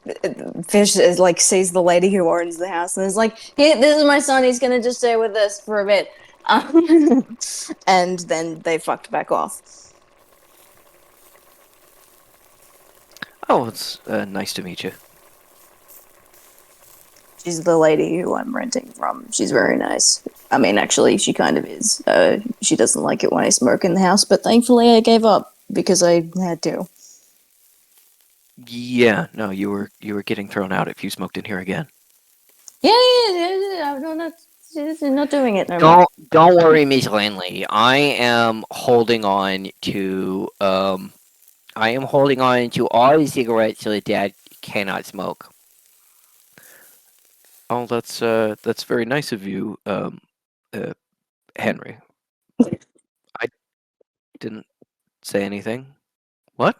Oh, she sees him as a dog. Don't worry. We'll talk. Let's go get burgers. I'm a dog. Bark, bark. Yeah. Fish explains the mechanics of Kekino's dog disguise. Can Henry get a grasp on that? Henry does get it. Most of his questions are kind of like, why? But Because you can't just have a talking seal walking around, Henry. you can have a talking dog. He doesn't. No, they don't perceive him as the one who is talking. Um, why does it just make him silent? I can never be silenced. He can't. You know what? I'm sorry. You're right, Kekino. You have lunch, have your burgers, and probably time to chat. So Fish is just like, well, so this is Forsyth. It's pretty nice, you know. The temple's over there. Play at the cake shop. It's not really a shop. It's a house that they sell out of. It's pretty good. Oh well, it's pretty small here, but It's nice. Yeah, and is safe and got no scary cults in it, except for the necromancers, of course. Yeah, no, they seemed nice too, but I'm a little I guess hesitant to get to know them better. Oh, don't worry about it. You don't have to do anything that you don't want to do. From now on, Henry, you only get to do the things that you want to do. Okay. Well, it's true I haven't seen any monsters around, which is good, and you said it's safe here, so if I do see any, it's maybe a hallucination or No, if you do see something, you tell me about it. We may have a problem, but it's nothing that can't be solved. okay. Okay. I guess the first thing I want to know is about you, I think. Just I Oscar kind of raised me, and I wondered a lot about kind of who my dad really was. I was hoping maybe my mom had something in her paperwork that was about you, and there was a couple, you know, writings, but none that had your name on it. So I guess, you know, tell me about you. I've never really totally had a dad before, so this is pretty new to me, but I understand where, like, I'm the same way. I also didn't have my dad, but then when I got to meet my dad, it was so great. And oh, you get to meet him too, of course. But I have a granddad.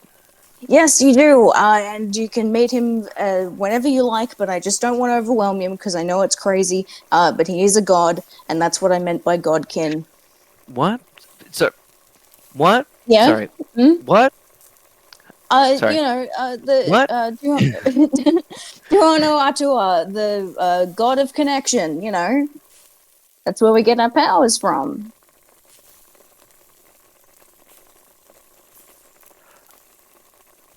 I thought people got their powers from like I thought they kind of went to school for like sorceress stuff. Oh no, there is no one size fits all here, pal. We are a kind of magic that just manifests out of nature, and therefore it can kind of be whatever the fuck we want it to be. Then there's also, you know, disciplines for when you focus on something in particular. Right, okay, and that's sorcerers, Mm-hmm. which we are not. Fine, we're allowed to, we are. We're part of the community, Okay, but so better. right, because we're godkin. Yes. Because my granddad is Like, a god. real quick, we're not really going to go around and advertise that fact. If people ask, you say that you're a neoteric. Okay, and a neoteric, and what is that? Oh, it's just magic that has not been formally trained. Okay. But it's like sorcerer magic that's never been trained, right? Because if you go to like if you go to like, oh, native Mexican, and it's like, well, you haven't been trained by sorcerers, that's kind of racist. Yeah, no, it's big. That native, it's totally a different thing, and like there's the traditions, and it's like, yes, there are the different styles of teaching, but like, no, formal training they often mean, you know, if you like work for the sanctuary and stuff, like the look, it's just a whole thing, and I'm not good at explaining it. Okay. And so even though we're not sorcerers, I need to come up with a different name. And the sanctuary are the people with the yellow scarves who came to I, town. I think so. I think they were like a bit of an offshoot, but like the sanctuary is like the magic government, and so there's one for each country and stuff. Okay. Ooh.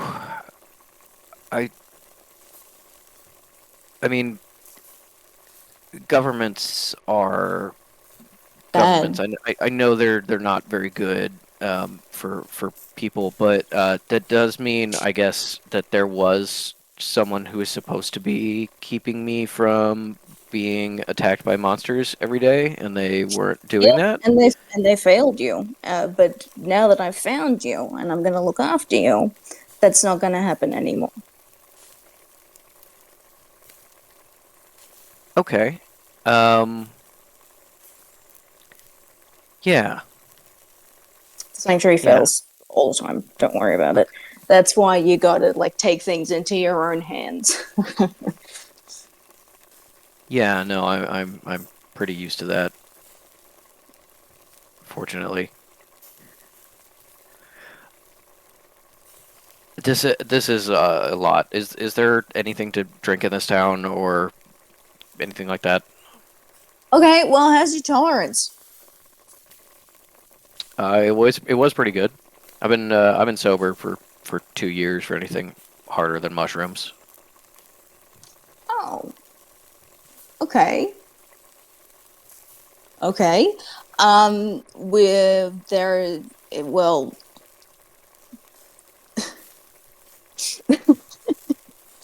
Gekino goes, Dad, yeah, why yeah, would bud. mushrooms be hard? Don't worry about it. Because they're stale. Oh, Uh, She's like, okay, well, I don't do drugs currently. I drink recreationally. You're free to do that if you like. However, if it's easier for you, if I don't do anything, then that's what I'll do. I used to smoke. I don't smoke, so I would ask that you don't smoke also. But also, you're a young man and with your whole life ahead of you, and you're allowed to do whatever you want.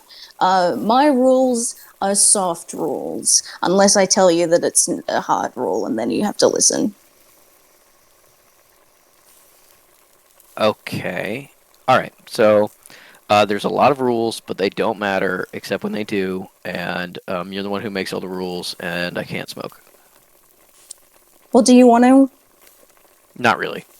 But Okay, just then it's making fine. sure. Yeah. Okay. So, just like home with It- Oscar. Got it. Okay. Yep. No, I understand.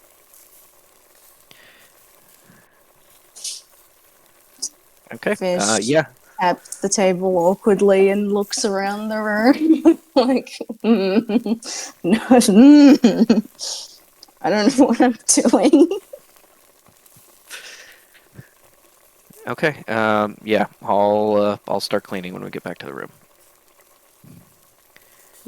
Cleaning? What? We don't have to. Don't worry about that. I'll just I'm staying somewhere. You need to clean You and don't have to do cook chores. and... Okay. Okay, I mean, not I like want to help. I want to help out. I don't want you to have to do all the chores. I don't fucking do them either. You like watch Henry's perception of you shift from like I'm gonna be living in a house that's a lot like Oscar's to like this is gonna be more like my time where I squatted in an abandoned crack house. Just like, oh, okay, gotcha. That makes me so sad. Me, I'm devastated. You watch Henry go from oh, my dad's maintaining a nice little place here to like, oh, my dad hasn't lived here long enough to ruin it. Pretty much.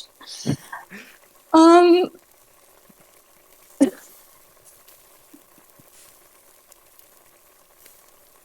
Listen, the house isn't a mess. The landlady takes care of it. That's her job. That's what we pay her to do. She owns the house. She takes care of the house. You Oh, that's you pay her extra to clean instead of. Okay.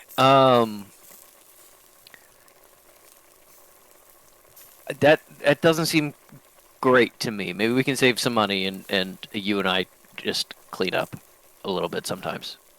I'll help you. Okay, pal, if that's what you want to do. Yeah. I'm so open to trying new things. Okay, good. You know, I guess I'm glad we can do this together. Henry. Yeah. Henry. Yes, Kekino. I can't sweep very well 'cause I'm very short and I got little flippers. We can find some other things for you to do, I think. Yeah, You can there's plenty of stuff that you can. Yeah. No, Bond, good. don't mind me. I'm just looking. we could you could like dust things with your you put like a little rag on your flippers.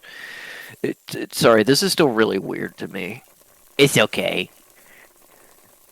I'm just really glad that I have a brother. Yeah, it is nice. Yep. So, how about that list of presents?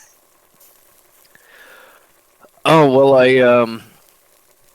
I s- I've been thinking about it, I guess. You know what? I wanted a bike when I was 10, but I know how to ride a bike. I can teach you how to ride a bike. oh yeah, no, I don't know how to I don't know how to ride a bike because I never have before. But a friend of mine taught me how to ride his motorcycle, so I think like the balance is similar. Oh, cool. A tough guy over here. Yeah, Yeah, yeah. nice. No, he was real tough before he passed. Oh, Uh, okay. every Henry story is gonna go sad at some point. Every single one. That's never not gonna happen. Which goes in just to deflect from that. Oh, no, I meant you. You're a tough guy. Oh yeah, you know, I never got my license or anything, but I guess I know how. Oh, okay. Well, I didn't know how to drive also, but I learned over the last 2 years, and so I can teach you to do that as well. And I can teach you to do a bike, and we can get you a motorcycle if you want one. Okay, yeah, no, I do know how to drive. Although again, I've never had my license. Um, You don't even have to worry about that, really. okay, yeah. What do you? Never mind. Yeah, no, that's really cool, and we can practice. You know, do you know how to pop open the steering column and start a car without the key? Yeah. Okay, cool. So I guess that's not something I can teach you. I guess maybe I could teach you other stuff. I'm sure you could teach me plenty of things. Okay, yeah, yeah.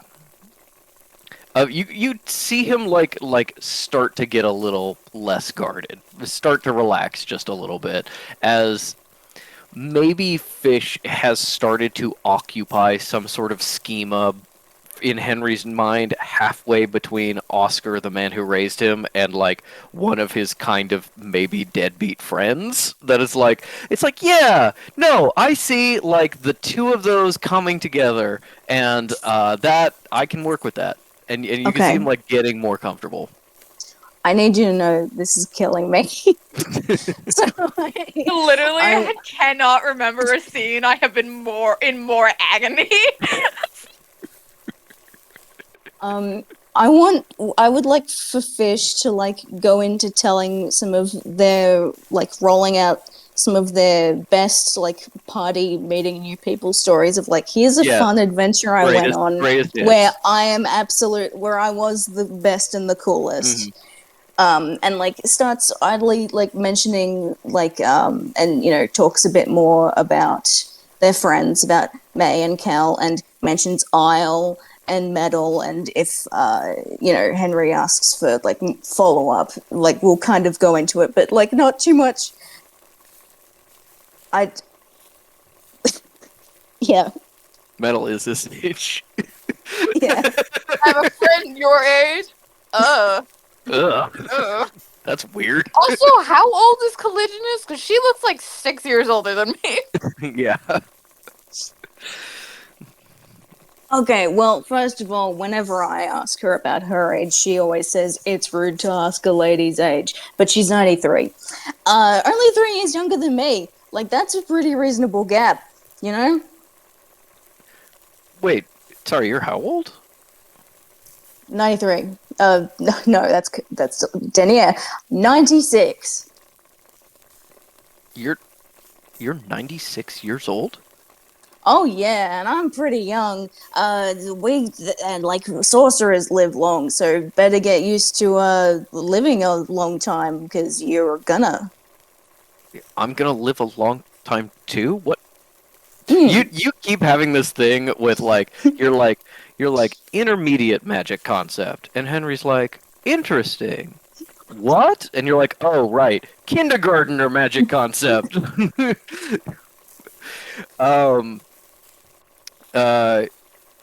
Yeah, I think he's really struggling to wrap his head around the age thing, and eventually you kind of watch him go like I'm just going to accept this and move on. Like I And can't that's- incorporate this into my worldview yet. I just gotta know it's a thing and move on. Same thing he did with My Grandfather's a God. Just I can't think about that right now. Sure. Yeah, you process that later in therapy, son. Go ahead and give me a performance check for all of your old stories. Cool.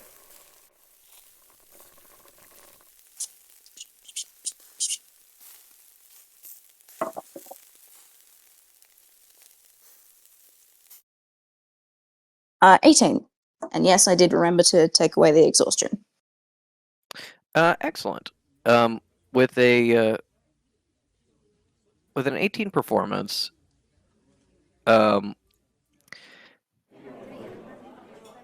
you really get into the swinging things, telling these stories, talking about adventures that you had. You probably tell, some stories about sanctuary days. That's how he finds out you worked for one of the sanctuaries. In the beginning, Henry keeps asking for clarification and is interrupting the story a little bit because there's things he's unclear on. But as you're really getting more and more into the swing of things, he's just kind of sitting and enjoying the stories. You can see him kind of getting sucked in. He is asking you follow-up questions, some of which maybe you can't answer super well, but he doesn't seem to notice. As you're really getting into it, and it seems that you did definitely work to kind of charm him a little bit, as you got cool stories. Thanks for throwing me a bone. Imagine if you rolled low. Yes. But yeah, you and Henry just have a really nice lunch and a long talk, sharing a lot of stories. I think if you push, Henry is willing to share some of his funner stories that are those kinds of these are really fun stories if you don't think about it too hard. Yeah. All of these stories have to have the caveat of don't think to yourself, where were these people's parents? Fish doesn't have to think that. Yeah. Where was I during this? Where was I don't know. during this? As you share these stories and you realize that the little restaurant has started to empty out, almost unnoticed by you, the owner has been dropping off sodas for you to drink. Kekino has at this point had way more than 2 sips and is like noticeably a little sloshy when he moves and is burping all the time.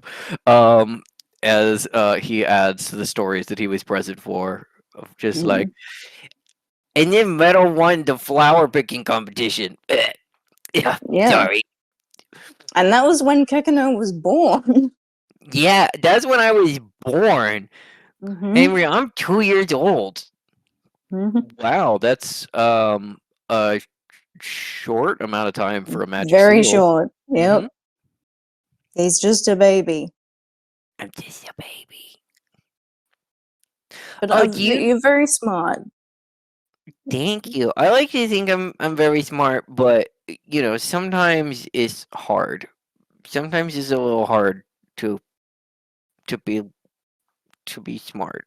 Because sometimes there's problems that you think I'm really smart, and until I can get the solution to these problems, um, but sometimes you can't get the solutions to the problems because Dad's captured and you don't know any ways out. And then you think, well, I can get collision and that'll help solve the problem. But then it takes a really long time and Dad almost dies. And then you think you have the answers, and then you don't actually have the answers. Hey, buddy. Don't cry. Okay, so scoops him up to like give him a pet. It's like he gets emotional when he has too much sugar in him. And then he'll also get he'll also get emotional when he doesn't. But this is particularly bad. Kekino, pal, remember survivorship bias. We haven't died permanently yet, so everything's okay. But we almost did. And you But did, it kind didn't of. happen. And Henry almost did, and I almost didn't The have a brother collisionist that I fixed could it. beat. He's like being cuddled, but also like flapping a flipper out to Henry. I've been like, get in here.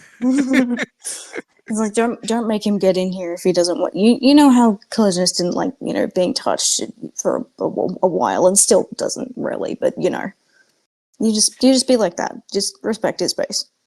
Henry is pretty empathetic. So let me just roll. Yeah. He actually kind of slides his chair over and goes and puts a hand on Kekino and kind of pets him a little bit as he's calming down.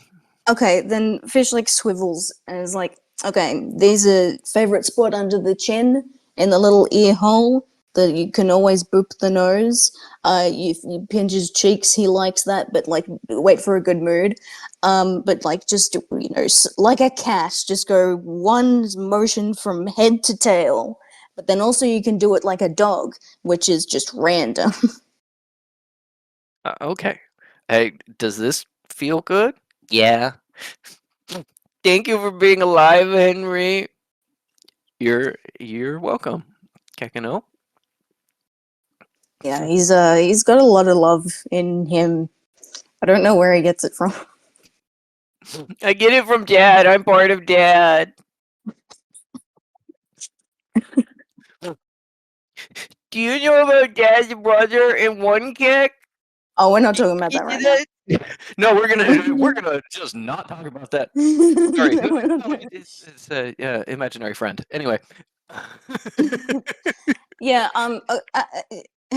Henry, something about the magic community is that if you do a certain spell, your reflection can like briefly come alive, but not really alive, to just do stuff for you in your stead. Now, no one's ever done this spell on you, so you don't have to worry about like seeing another you out and about. If you do, though, you do tell me, because then we got to deal with it. So, my reflection has been out and about a couple of the times, and so we just go like, "Oh, it's my brother," you look at it's a fun gag. Okay. Oh, all right. So there's 2 of you, and one just like does your work sometimes. Or goes and lives his own life. Oh, okay. Yeah. All right. I could see that. Mm-hmm. Um, yeah, don't worry. That's not relevant to right now. Although I do need to I don't need to call up about Metal. Metal, I told you, we did the wedding and the stuff, Mhm. and so now she also has her reflection, and so I got to call her up and be like, "Do you want to come over here and take the place of real Metal for a second?" But I won't say real Metal because that's offensive. Yeah, it's a whole bunch of stuff. So Okay. yeah, Um. Well. Yeah. I mean, it really sounds like that wedding thing sucks. I mean, being forced to marry someone you don't want to. It sounds like you I did the right thing. know. It's just horrible. This aunt, like, you're never gonna have to meet this woman, and I am so glad. And she's just nasty, like really nasty. And so that's why I'll pooped in her house so many times. Oh. Oh. Yeah. I mean. Sure. More power to Isle then. Yeah, exactly. I told you how she got into the rehearsal, right? Was this the snake necklace? Yes, the snake necklace. Yeah, it was really good, and she was around, scary blonde woman, sister of Collagenous, Yeah. around her neck. So, Oh. like, imagine that Okay. she's wearing a snake, and also like this dress that was like very clearly a wedding dress that she's wearing to a wedding that isn't hers. I think you're like, yeah, they was wearing the snake and she was just wearing this, and Henry's like, I don't want to know. I don't want to know. This wedding dress? What? Yeah, no. But yeah, no, it was pretty good. And Collisionist was there twice. She was both there as like her abbot self when she's all veiled up, and then as like civilian mode, and that was fun. We danced. It was nice. Oh, that's good. It looks like Collisionist makes you happy, and I'm glad. Yep. I'm concerned that you have the wrong idea about what my relationship with my friend is. I Collisionist Denier is my friend. We met through work, okay. and Yeah. now I we're mean, just friends. doesn't preclude anything. No, no, I get what you're saying. You're embarrassed. That's okay. Yeah. It's just Henry, I'm 96 years old. I've just spent 3 hours info dumping to you incredibly awkwardly. I don't know the meaning of embarrassment. I am not why in a does relationship with this Techno woman. call her mom? How do you know about that already? Did he beam it into your head? Like, is he like telling you things Yeah. already without? Yes. Kekino. Yet we I were just waiting I to tell him I to not kept just freak out because I he just hears kept things anyway. saying No, don't talk over me. Don't talk over me. Henry has his hallucinations and things, and so we have to be respectful of that and warn him if he's going to get voices in his head to tell him these ones are real and these ones are not. So, Henry, when Kekino comes into your head, that's Kekino. Like that just really is him. it did startle me a little bit, but the sort of like pictures and images are not really how I experience my symptoms, so it did feel different.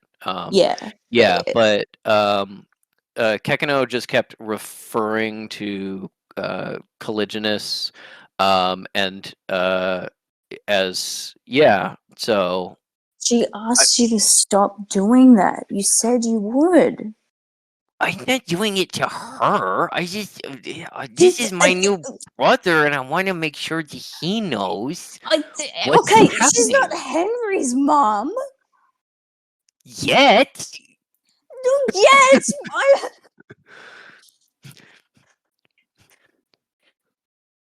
Henry's just gonna be like, I'm just gonna. She's not my mom. Just. No, she's not. Your mum was Izzy, and she was a lovely woman. Yeah, she was.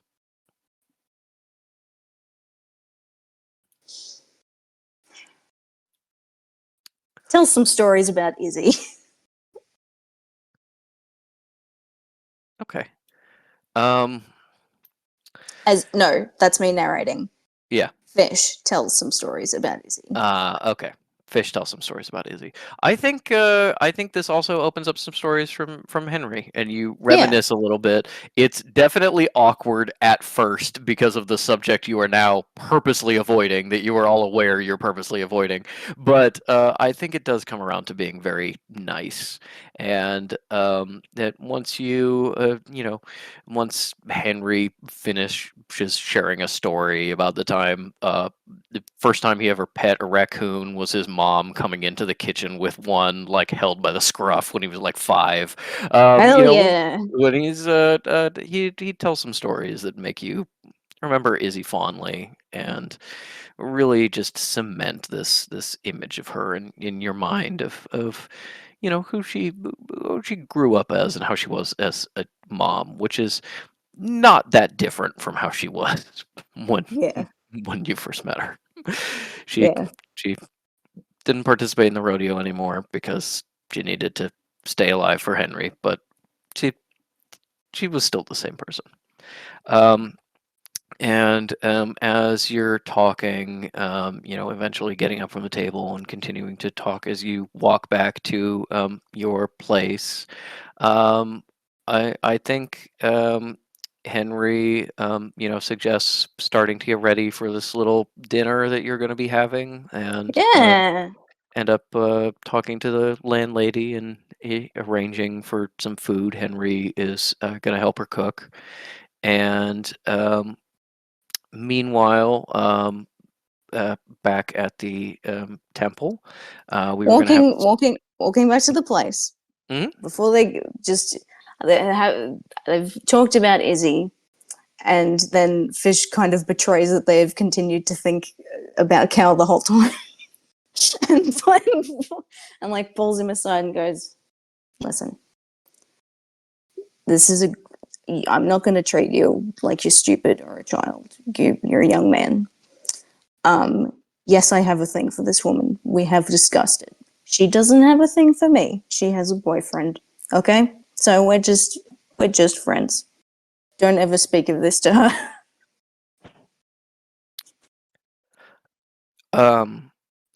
This is really weird because I'm your son, but we don't really know each other too well yet. I hope we get to know each other better. But can I tell you something, sort of like man to man? Go ahead. If she has a boyfriend, you should probably back off.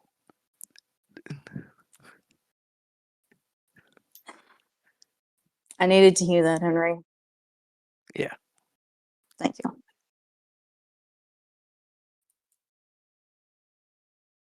Anyway, dinner. So As you get dinner ready, the scenes I want to run back in the temple are Mooney wanted a conversation with Cal and Jamal, and we were also going to have a random thing that happened after Cal has lunch, which is as you're walking back to your room, your sending stone starts to ring. Cal's okay. It picks it up. You realize you're being a little slow to process stuff. You pick it up and answer it, and before you realize that it is your friend sending stone, and you hear Isle on the other end go, "Is Fish okay?" Oh, Isle, I am so sorry. Yes, Fish is fine. Thank you. It was instrumental. Your help. Okay. Don't tell them I called. Click. I will. Okay.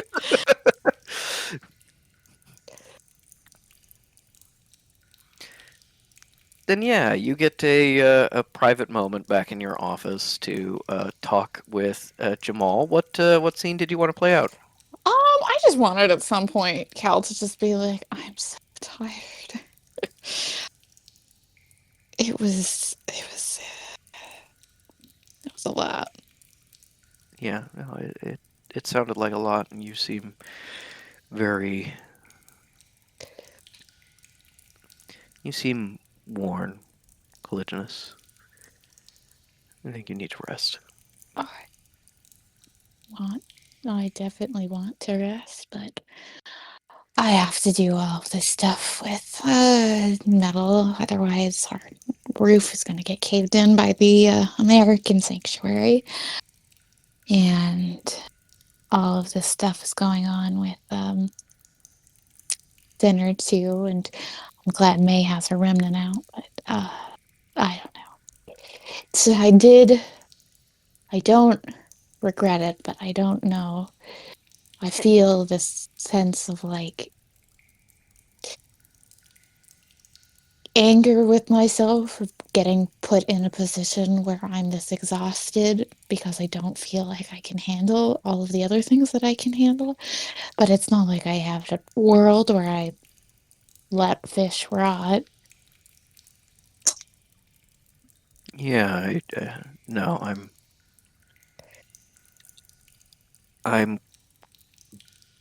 I think you would have suffered for not saving them.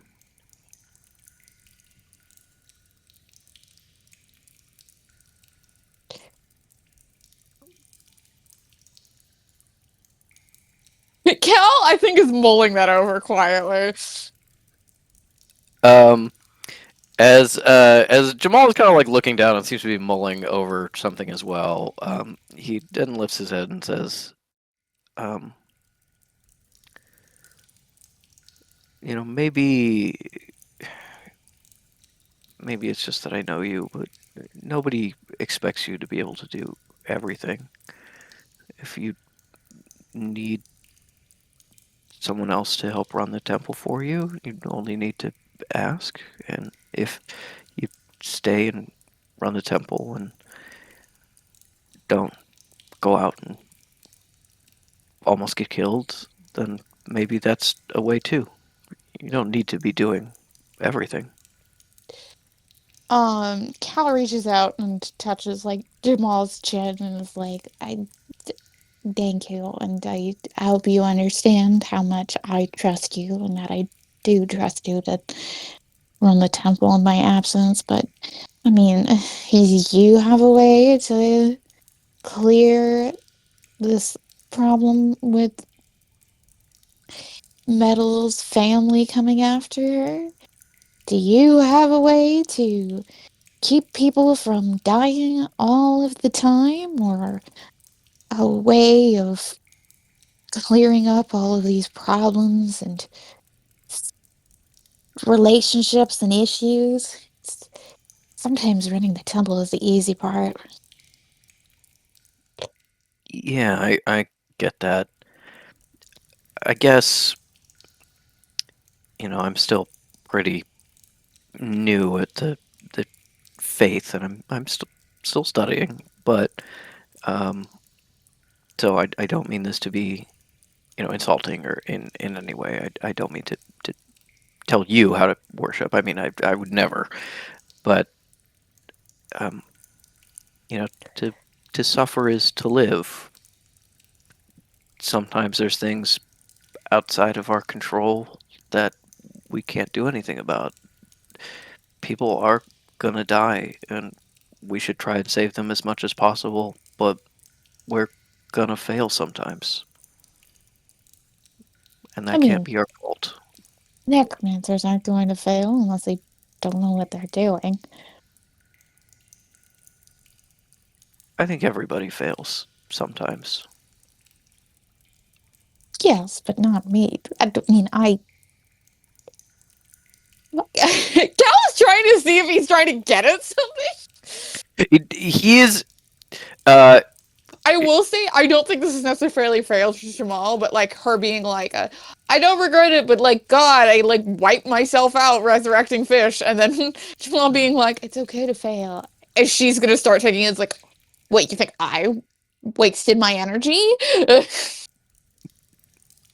Jamal is trying to very gently be like, I understand this will make you feel bad, but you shouldn't try to have control over everything in the entire world. And Cal is having a very Elise response of being like, you trying to say I can't do it? Yeah, exactly. You trying to say I'm not up to the task? Think I'm a little bitch, Jamal? How dare you? No, that's not what I meant. I just meant that, you know, sometimes there's going to be things that you can't control, and you've got to be okay with dealing with that. You know, not everything needs your personal attention necessarily, and that'll get you more rest. And um, yeah, and for metal, I mean, we can get a statement from Sinner, I guess, and we can talk to Metal's family, and we can talk to the sanctuary, and you know, I'm sure they'll do the right thing. And I'm not. Jamal, did you have faith that the Abbot Tinnitus would do the right thing? no, Then you shouldn't have any faith in Cadence. Oh God, what's her last name? Dentel. Cadence Dentel. Well, if she won't, you know, listen or be persuaded, if she is like tinnitus, then I guess we have to Kill her. deal with her like. I was gonna suggest maybe trick her, but yeah, that's an Oh, option I too. was going to try tricking her. Yes. I just. Oh, this actually no. Um, I was gonna ask Fish to contact Metal's reflection, which may mean the other reflections may be on the continent, if not in the country or in this area of Canada. I just wanted you to be prepared for that.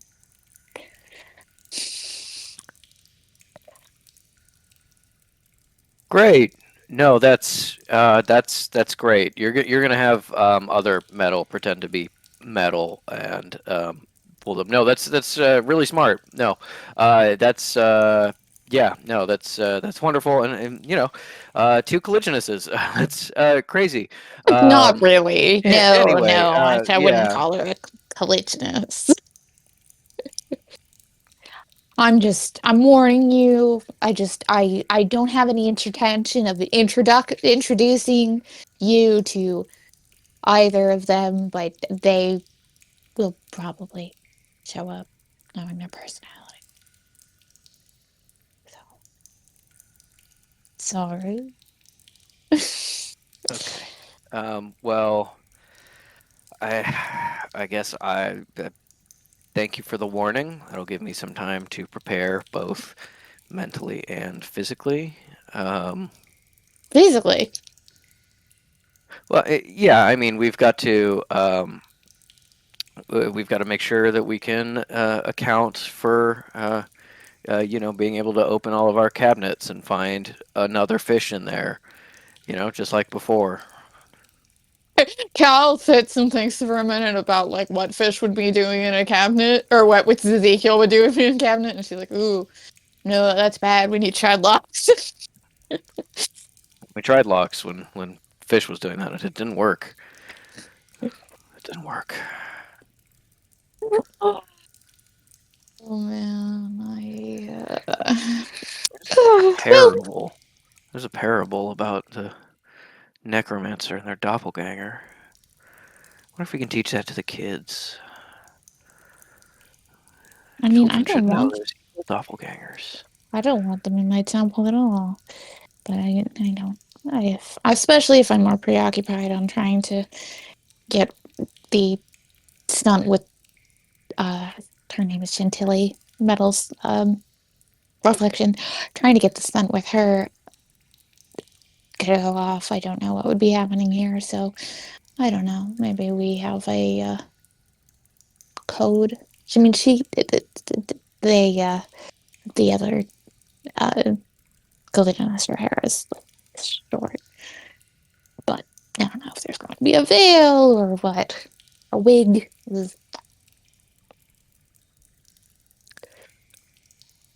I think we may need to warn Adrienne that there is another colligionist that she cannot take orders from. That is true.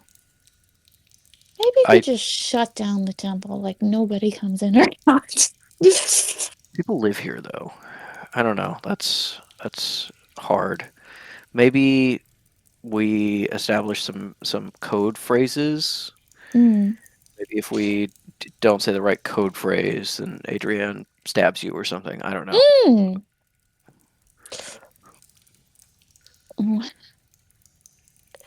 We'll cross that bridge when we come to it. We don't even know. Maybe they'll decide to stay in China. They're not going to, but it's I sometimes can hope.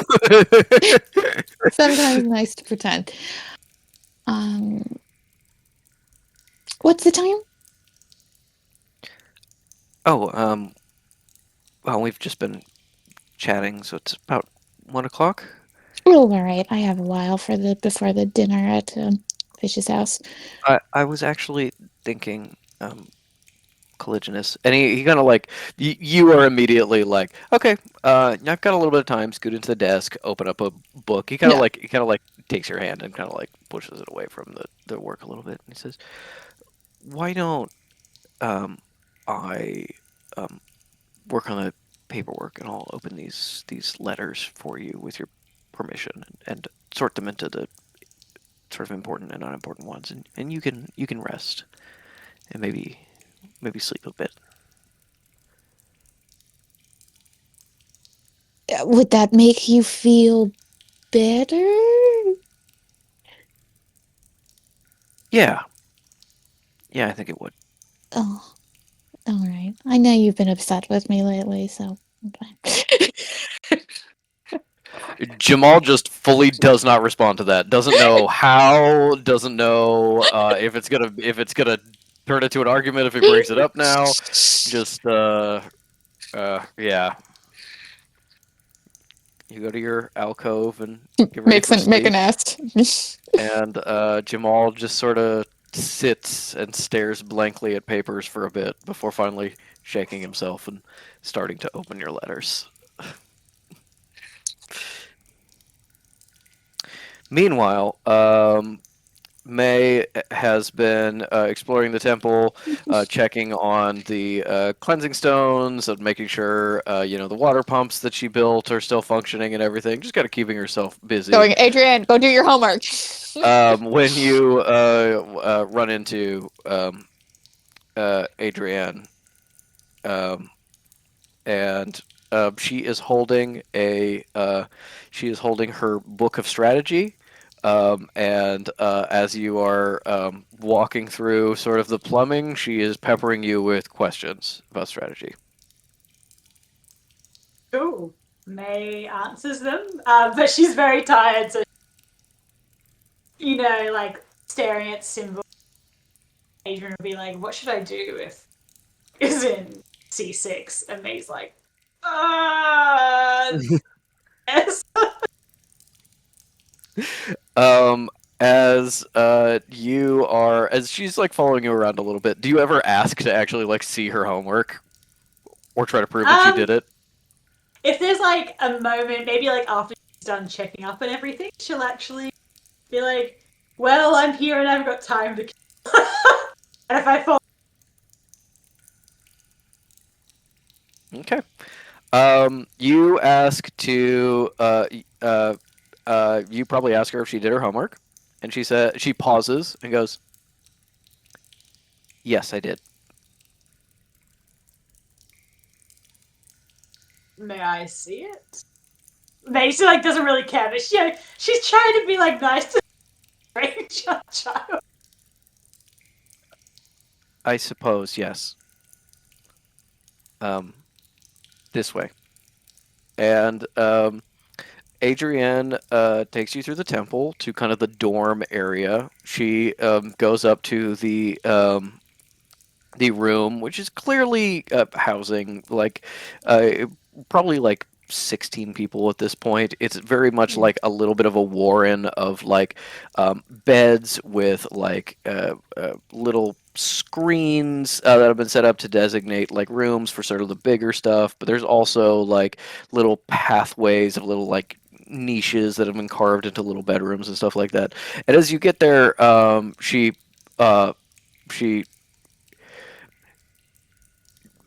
subtly for a child, which is not subtly for an adult, looks around and makes sure that no one else is there and goes, "Can you please wait outside here and I'll close the door? I need to find it." Oh, of course. But May's very curious. While she's waiting outside, does the tremor pick anything up? Like, to give her an idea of what's going on? The door closes. You immediately feel Adrienne run away, and she is running from like part of the room to part of the room, like full speed sprinting back and forth. There is a really long pause. Like you are genuinely there for like 10 minutes before the door cracks open again, and she is very clearly like controlling her breathing so she doesn't look like she's panting from running, and goes, "Here's my homework." And you get a fully filled out sheet that clearly has another name that has been scraped off and Adrian written on it. May's going to roll insight. Insight would be to, like, figure out what's going on with her. Investigation would be like, this is definitely forgery. No, May's rolled the insight, so that's a 13. But you know what? I'll boost it with Flash of Genius, because what else am I going to use it for? So that's a, what was it, 13? That's a 17. And specifically what she's looking. Why did Adrian feel the need to lie / like, to me in particular? Like, I'm not, like, I understand, like, to your abbot, like, 5. But it's like, why does she care so much about me? You with an 18, you look 17. at 17. You look at Adrienne, visibly nervous for you catching her that she does this. She's really staring at you. You look past her into the room, and you see what you think is probably her bed. Because there is, some oil and whetstones from sharpening her knives, and also there's a chessboard that's half set up, and a bunch of books of rules. And there's a Go board that's like a game in progress on the floor. There's a couple of books of military strategy that are clearly open. You think that when you helped her before and were like, and do your homework, she just thought about the things that you taught her and kept going down that direction and didn't even attempt to do her homework until suddenly the abbot was back and she hoped wouldn't ask. I think with a 17, it's enough to know that Adrienne seems to really be able to sink her teeth into anything that she's good at, which does raise the question, what does she do when she's not good at something? And I think you're realizing in this moment the answer is pretending that that's not an option and distracting yourself with something else. Okay. May takes a moment and is like weighing up what to do. And you think that Adrienne is now looking to you as some kind of mentor in a way and doesn't want to disappoint you.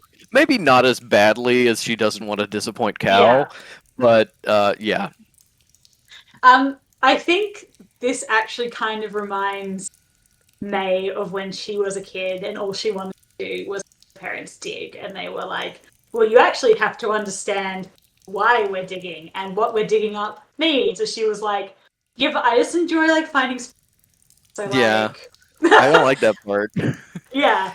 And I think she smiles down at Adrian and says, like, in a low, kind of like, companionable voice, I always hated doing my homework. It's all good necromancers enjoy doing the work that is necessary to improve in our religion. And if you don't like homework, then you're not a good necromancer.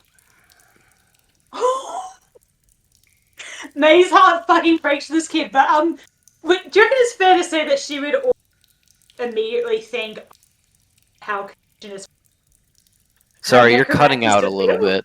Oh, Say that again? Is this better? Yeah. May's heart like breaks for this kid, but also immediately thinks this is not how Cal would want her necromancers to feel, like especially with what she knows of tinnitus. And says, is trying to like not make a big deal out. Oh, that's an interesting way of looking at it. Did Abbot Denier say something like that?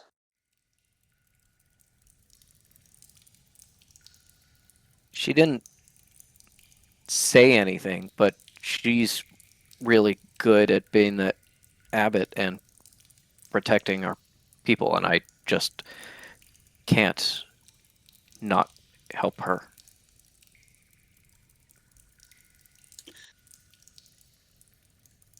You know, Collisionist is really good at helping and protecting her people. And I know that she really, really appreciates everything that you do for her. But I also know that there are some things she doesn't like about being a necromancer or about running the temple. I don't think that. I think she would want you to enjoy what you're doing. And if you don't enjoy what you're doing, maybe that's something we could talk to her about together. You think there's parts of running the temple she doesn't like? I know there's parts of running the temple that she doesn't like. And it's nothing to do with you or anyone in particular. But being such a big boss it can be difficult sometimes. There is this moment where you're like, yeah, there's parts she doesn't like. You see her kind of like puff up like a cat. Yeah. Like, how dare you insult my abbot? And it's like, no. I love this kid.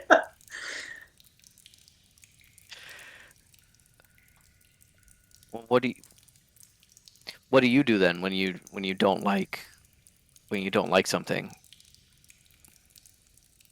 but it's important? Well, if it's very important, I see if there's a way I can do it differently. Maybe that's I get help and I trust. Or maybe it's I look at it as a lot of problems have a lot of different solutions. Maybe I can do this a different way that's easier for me, or at least more enjoyable. But I find rarely does brute forcing the problem make it easier. So, if my teachers want my homework done a certain way, I can try and find another way to do it instead. Teachers are tricky, and I have to confess I don't know too much curriculum that Collisionist has set up.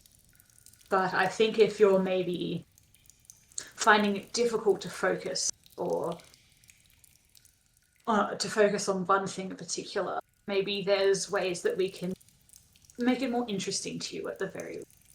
I think the hardest part of being an adult is that you're going to have to do a lot of things you don't necessarily enjoy.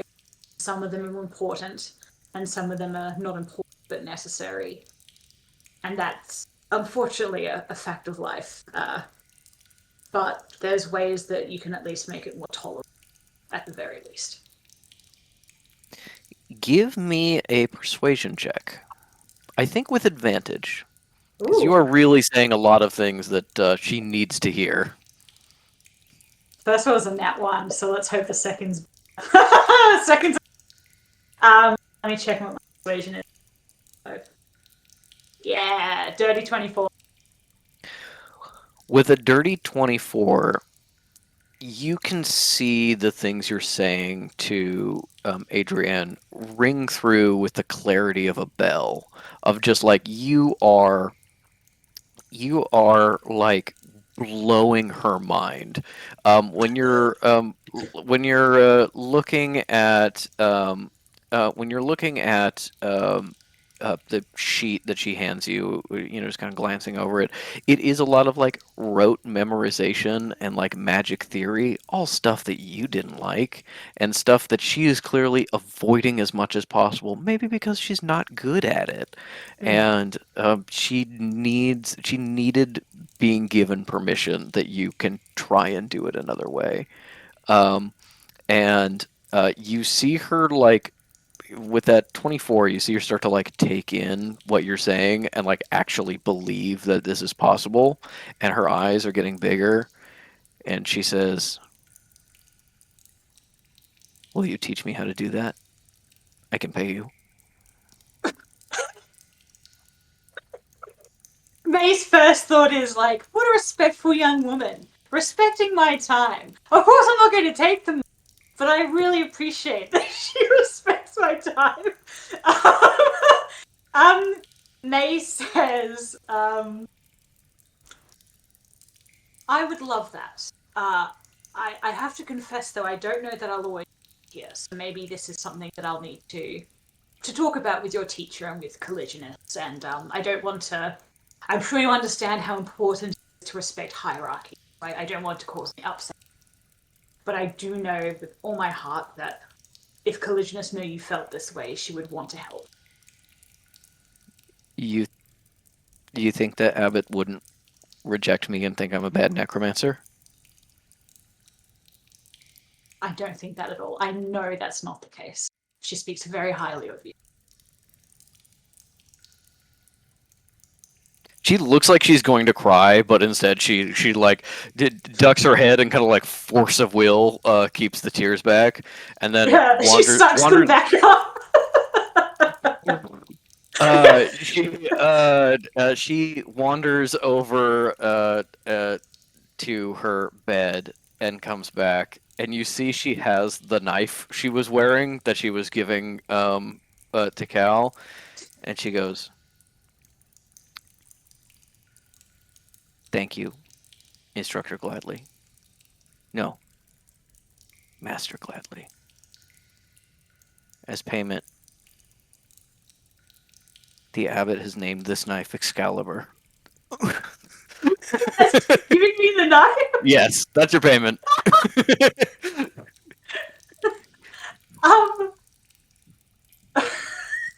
They reaches out very hesitantly in like a, oh my god, okay, this is intense, sort of way, and says, I'm very moved, Adrian, but isn't this your knife?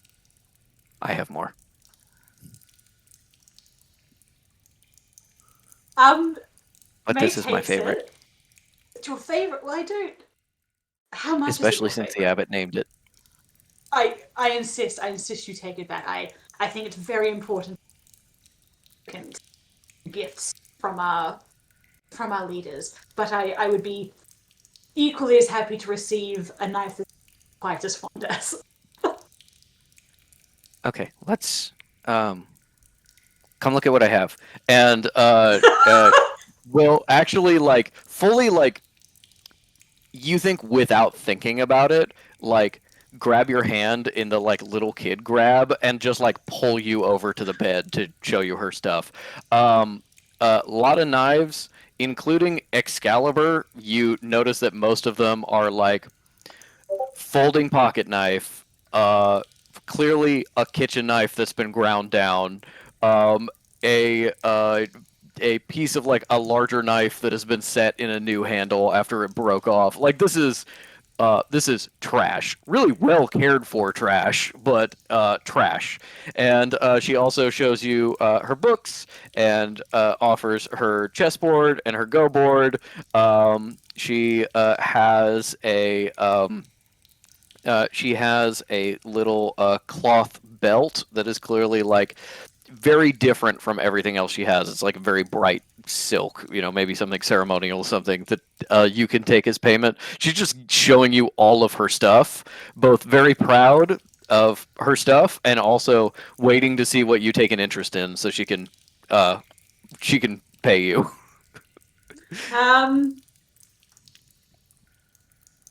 I'm having a little think. I think, Patrick, are any of these things that she's showing me? Sorry, you cut off just in that moment. You lean back just a little too far. Are any of the items she's showing? Would you clarify that? I'm sorry, you cut off right at the end of the sentence again. I'm sorry. I can't talk to you. The internet does not want us to speak. I was asking, are any of the items she made classified as tiny items? Yes, there is a small chain of tiny little bells that she pulls out. You don't know where she found this, but it is a tiny item. Okay. May is going to take the necklace of tiny bells and is like kind of making a show of examining it. Very what an amazing item. Yeah, this is a treasure. Yeah. In little kid terms, this is a treasure. Yeah. And says very seriously, I'm quite a lovely piece. Would you mind parting with it? Take it. May immediately puts it on and then says, but I do think it's may I see Excalibur again? Yeah, she hands over Excalibur. Patrick, I'm gonna ask very nicely if May can basically, maybe not like but permanently and basically enchant it to. I can't hear what you're trying to enchant it with. I'm sorry. Radiant weapon.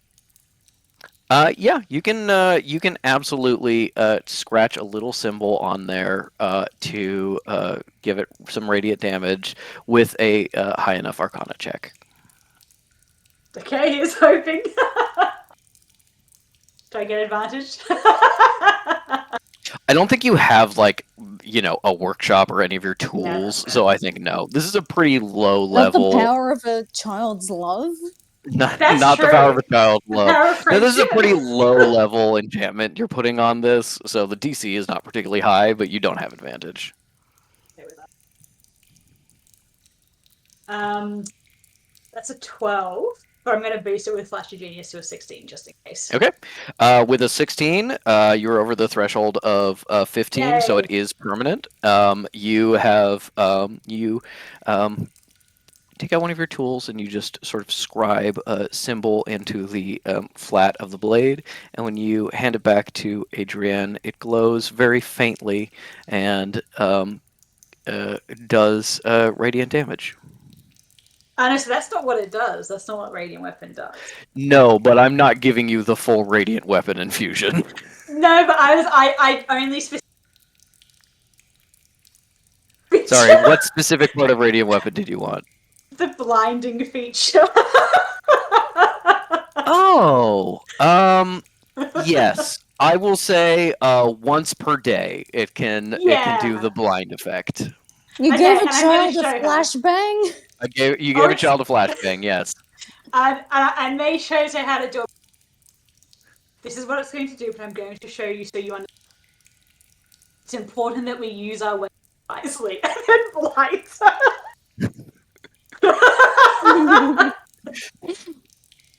Immediately, she is like trying to rub the light out of her eyes while grabbing the knife and like holding it up and putting it back to the bed, like she's gonna be attacked. I think that'll be most useful to you in your role as Caligulus' personal guard. She's blinking so much. There's just tears streaming down her eyes. Yeah. She goes, "This seems very useful. Thank you, I mentor." know it's rather uncomfortable, but I think, like I said, I think it's important to understand how what it is to be on the receiving end of it. Not pleasant. Yes. Thank you. You're very welcome. You know, I've got some time to kill. Would you like to play some chess? Yes. Yeah, they play chess. And they tell it- her about getting the High Cleric badge, but like maybe in a more kid-friendly way. I think she would find that story very interesting and cool. Yeah. Okay. As And then she's like, I heard your friend got dissected. How many pieces? May You briefly, having like, I mean, I footage could of this show on your her. cat?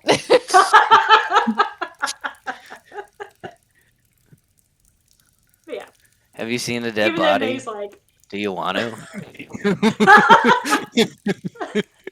May like, I could make a lot of money out of this snuff film, actually. Yeah.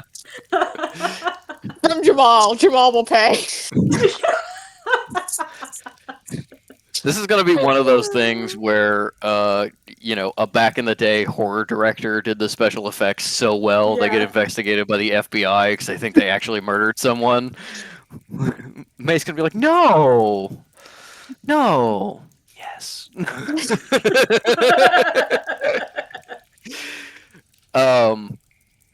Yes, we skip forward in time to a nice dinner together, a celebration of people being alive, Henry joining up with you, and Does Fish ask them to bring Beliala or anyone else from the temple?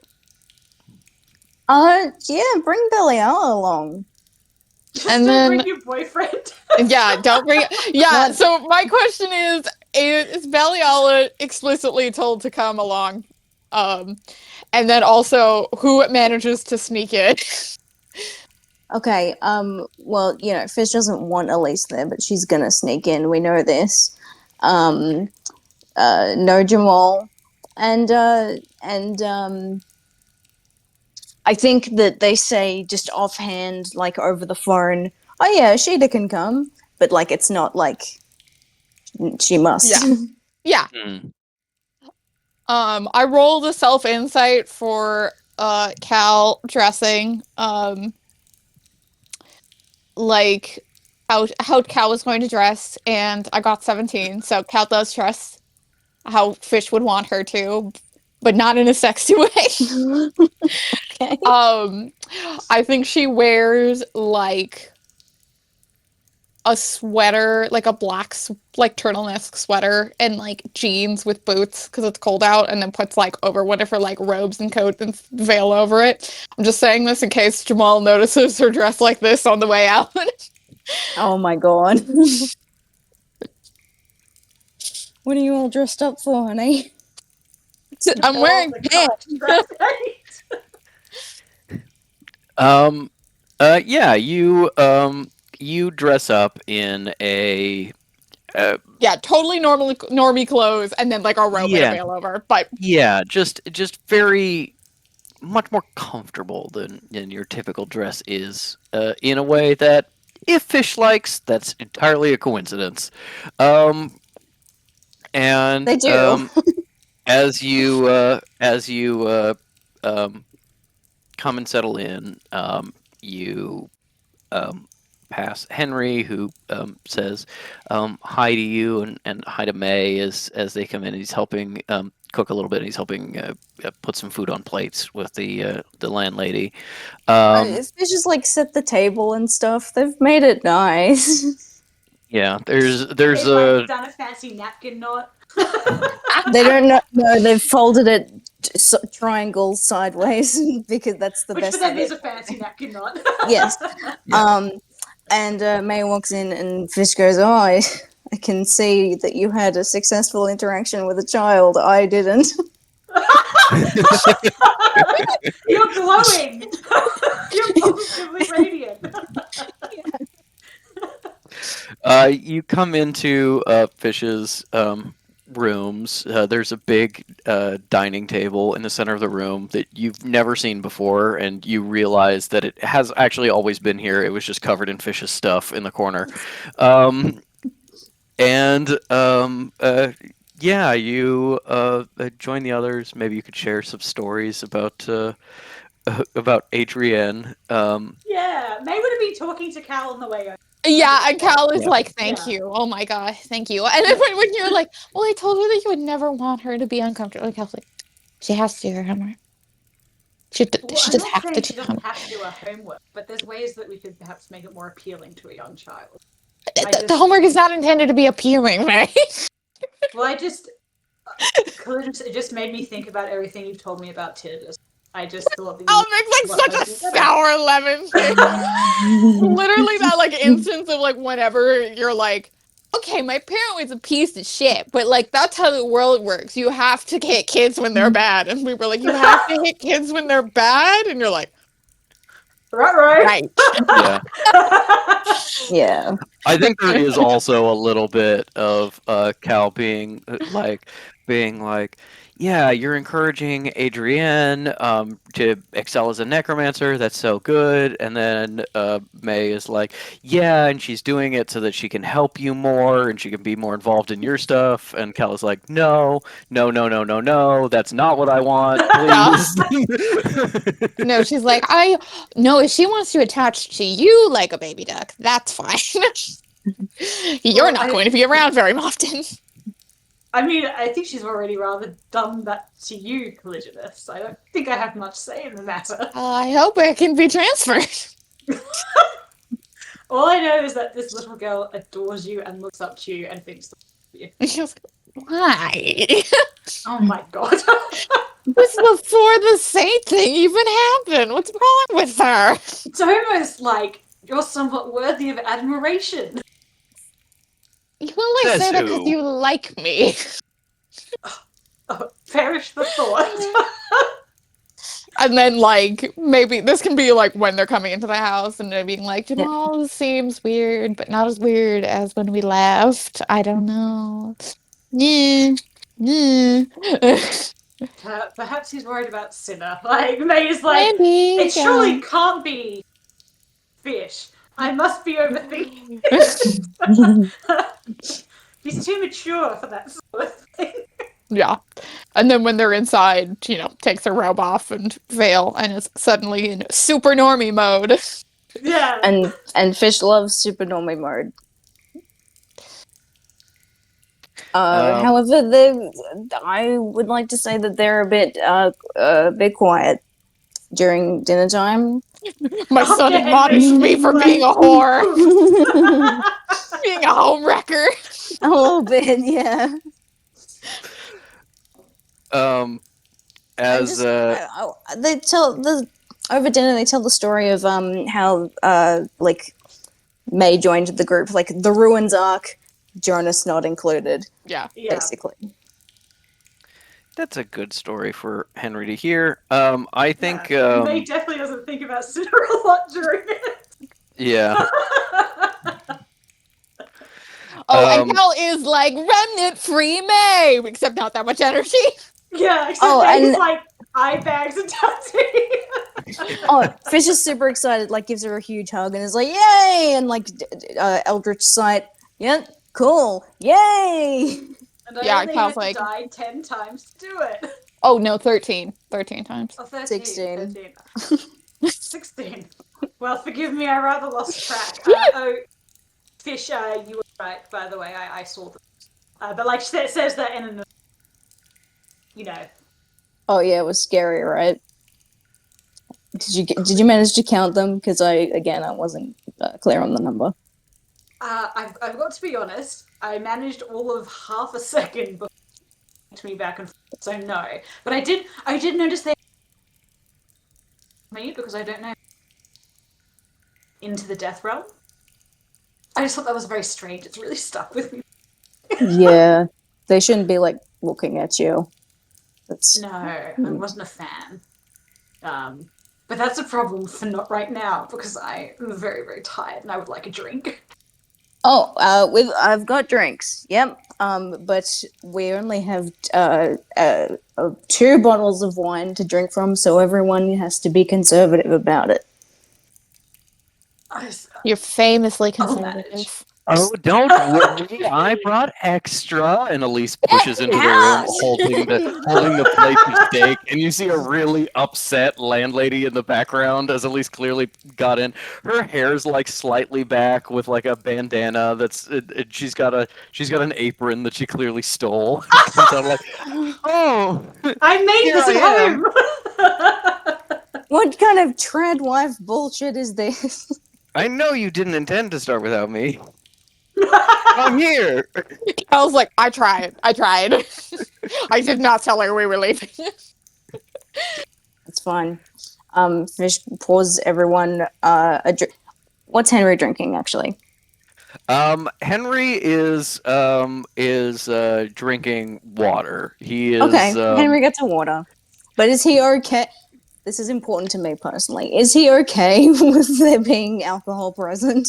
he looks at the wine a little bit, and then you can see kind of like very forcefully makes the choice of like, I'm going to drink water, and like makes himself okay with it. It's not like he's suffering by any means, but you can see a little bit the eternal calculation of, I've had a fucking hard 2 years and a really Yeah. hard last couple days. I deserve to cut loose. No, let's not do that. I want to die. Just definitely this is not someone being, in pain or tempted. This is just somebody like in recovery. I want to die. May is regrettably going to be tucking into He's just saying, Yeah, like, that's yay! fine. Well, Fish makes sure that to refill for everyone except for Elise. She gets a paper cup. Everyone else has a glass. She has a paper cup. One of the, not And- even like a frill, like one of those little like cone cups. Yeah.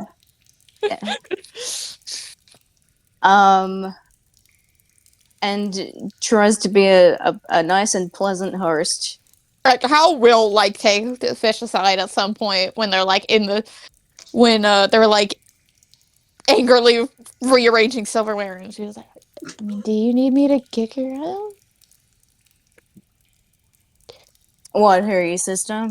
Always. I'll do it. I mean, this is supposed to be your funeral. Nah, it's fine. She helped you, and I mean, she did do the work, but you did the work. I know you didn't. I know you didn't really want her to meet Henry, and I obviously didn't have much I could do about that. But I guess I could try to avoid the damage now. Just, I just don't want her talking to him. Also, and checks the room like to make sure that she's not talking to him while unsupervised. Just, and like, I think personally it would be really creepy if she started siphoning magic off me and him because we're a parent-child bond, and like that's her whole thing. That's a good, frightening point. Elise! Your child babysitter contacted me because apparently you haven't answered in 3 days. Oh my goodness! My babysitter! She's new. She's 14. We're just trying her out. 14. Your cow makes the face at you guys like, I made that up. I made that up because I thought that might land. Yeah. Hey, Elysium, it's nice having you around. Thanks for helping bring me back to life, but I think you should go away now. Well, I'm simply going to have to if there's an emergency at home. But I want everyone to know that you are allowed to party without me. I know that it is very disappointing to lose me so early, but keep your head up, keep your chin up.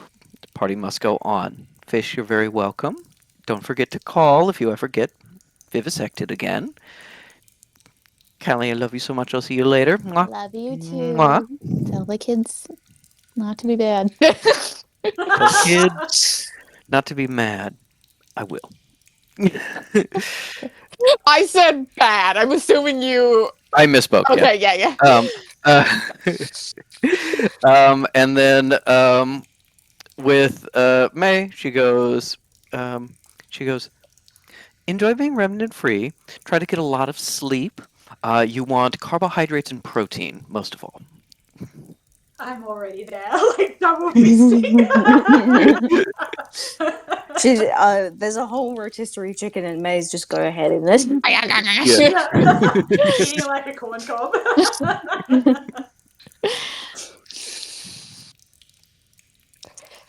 Yeah, with that, Elise will fuck off.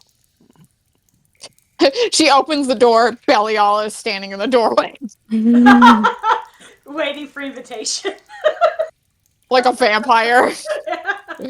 And you know what? If Fish sees, they go, "Oh, Ashita, come on in." Yeah, there's still some. If May left any. May goes, this is mine. Bark, bark, bark, bark. May's like tearing into a jar. Well, Fish, it's rather not my fault. So. Say again, please. May was basically like, it's not my responsibility to ensure for all the guests. Yeah, no, you're right. And Fish waves her in and is like, Ashita, this is my son, Henry. And Henry, you don't have to worry about this lady because she's quiet like you. You'll get along. You'll be friends. Beliala just like steps forward into Henry's space, and you see actually like a little thing where like Beliala gets closer until Henry very subtly flinches, and then Beliala steps back to get the perfect like social distance between them. Magnet. Yeah. It's like, oh no, hold on. Let's measure this. We use Kekano as the baseline. You have to have at least one Kekano between. Kekano between, and then like let's get an extra tail. Yeah. Ashita, you give him some space, and Henry, everything's fine. You are Fish's son. Yeah. You look like him. Thank you. You're welcome. I'm gonna have chicken now. And she turns and she walks away. And Successful Fish, like, meeting. and Fish swoops in like, see, that wasn't so bad, right? Yeah. Necromancers could be normal. Yeah.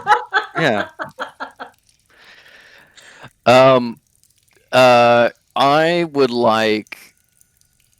would like everyone to roll a perception check, and I would like Cal to roll it with advantage.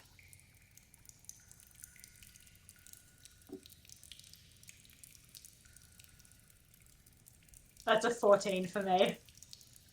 Wow, that's low for you. Yeah. Oh, do I take off any more exhaustion because I took my big ol' nap? It wasn't 8 hours, so we're not going to count it as a long rest. It's such a party pooper. I'm headcanoning that May's only rolled a 14 because her vision is a chicken. Yeah. It's a 17 for me then. 11. Okay. 17 means Cal sees it and the other two don't. As Elise leaves and Belial is there at the door and comes in, Cal continues to watch Elise step out into the town itself. You're kind of at the edges of the woods in this house. I mean, it's not really woods; it's sort of mountaintop, but at the edge of the outskirts of town. And Cal, I did roll to see that this all happened. Cal sees Elise, who is, at the best of times, a little loud, go, Jamal, what are you doing here? And Jamal steps out and goes, and then the two of them walk off together.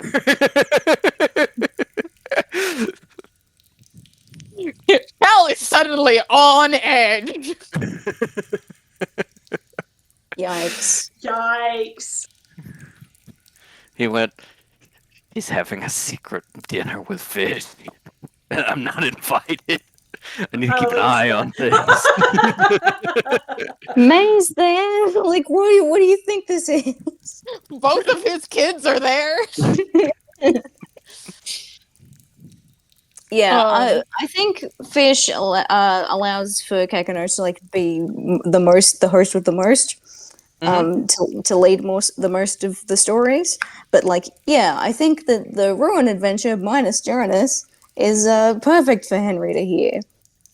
Yeah. And it's just it turns out that he was he was ready to kill us at any time, but it was fine, and then they fell in love. They just Cal goes, silently yeah, drinking. they're both drinking, yeah. Yeah. There is suddenly, you go to refill and you realize there's one less bottle of wine. It's just been entirely drank. Yeah, May's like, yeah, he shot himself in the arm for me. Glug, glug, glug. Yeah, I and don't he didn't think about even that all have the time to. at all. That's crazy. Oh, wow. Hmm. Mhm. And I repelled everyone all over the ravine. It was great. It was great fun. that was really cool. That was a team effort. Hmm. I think Fish was like, and then I did a cool thing, and Cal's like, Sinner's been in contact with Jamal. He called to check in, apparently. He's Oh. aware of the price on his head. He's a wanted poster. Decent likeness. Does it look good? They're Yeah. hunting him. Yes. Glug, glug, glug. But they got his nose wrong. They never will. I tell you. They went off an Um, old photo. It was 3 breaks ago. Yeah. He's nowhere near as handsome. May's Wow, that's like, pretty nice. How did they get? Why did they think that? I know. I mean, May, I know. take Obviously, a he was breath. involved. He obviously was involved, factually. But I thought we did a really good job of hiding it. Well, they get. I know, and I mean, we're under suspicion too. We need to try and get a cover up for this. It's ASAP, or we are going to be the next ones with wanted posters. I think we'd look good on wanted posters. I know. I'm I ignoring that. poster, but that's beside the point. Well, we need to take care of this. You need to. Are we call- getting individual ones, or are we as a group? This is an important question. I would assume individual. I've never seen a group. Why wanted do you? poster. I mean, Not we a boy could be a group, but are we priced differently? Is it going to be maybe unfair, the pricing? I mean, isn't it usually? There's usually the head criminal and the accomplice. Yeah, it's about how much effort it is to bring them in, right? Yeah. So obviously, Which the one do same you think they're test- going to assume is the leader and therefore get the higher price tag? Yeah, the same test I think will get the highest price. On the tag. flip And side, then you were probably romantically me, and and then you. I was on the flip side, you were romantically entangled with Sinner, and they seem to have a fixation on that. So maybe you would be second to Sinner. How Mm. much do you think? How much do you think? How much do you think you're worth, May? Well, if we're adjusting for inflation, what was Sinner's price, Patrick? So it does not list a actual Oh, okay. number. It just says reward.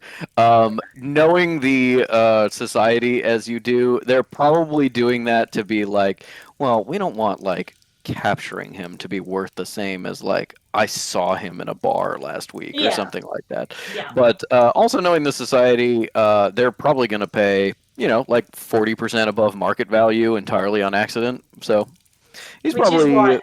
he's probably looking at a modern day equivalent of like 800,000. Cal High value man. is like trying to like transition this chuckle fuck conversation into actual seriousness, and I was like, well, I was thinking that if we let Chantilly and her family take the reward money, that's how we can convince them to go along with all of that. That's Well, I a think I would pretty be good at least idea, Danya. 600,000. What if we turned ourselves in? And let then the money what? to someone else? And then No, we what? just- As in, the arrange one someone at else first to is- turn us in, and then we Our split it. wanted post is a And theoretical then we May. break don't out have of the- jail? Yes, obviously, but I mean, in this, I don't know about you, but I have not make a lot lately. I am it. Okay, well then we'll take a cut of the profit for It's true, finding out of canon, Chantilly. too. It's our work, to be fair. They're not doing anything.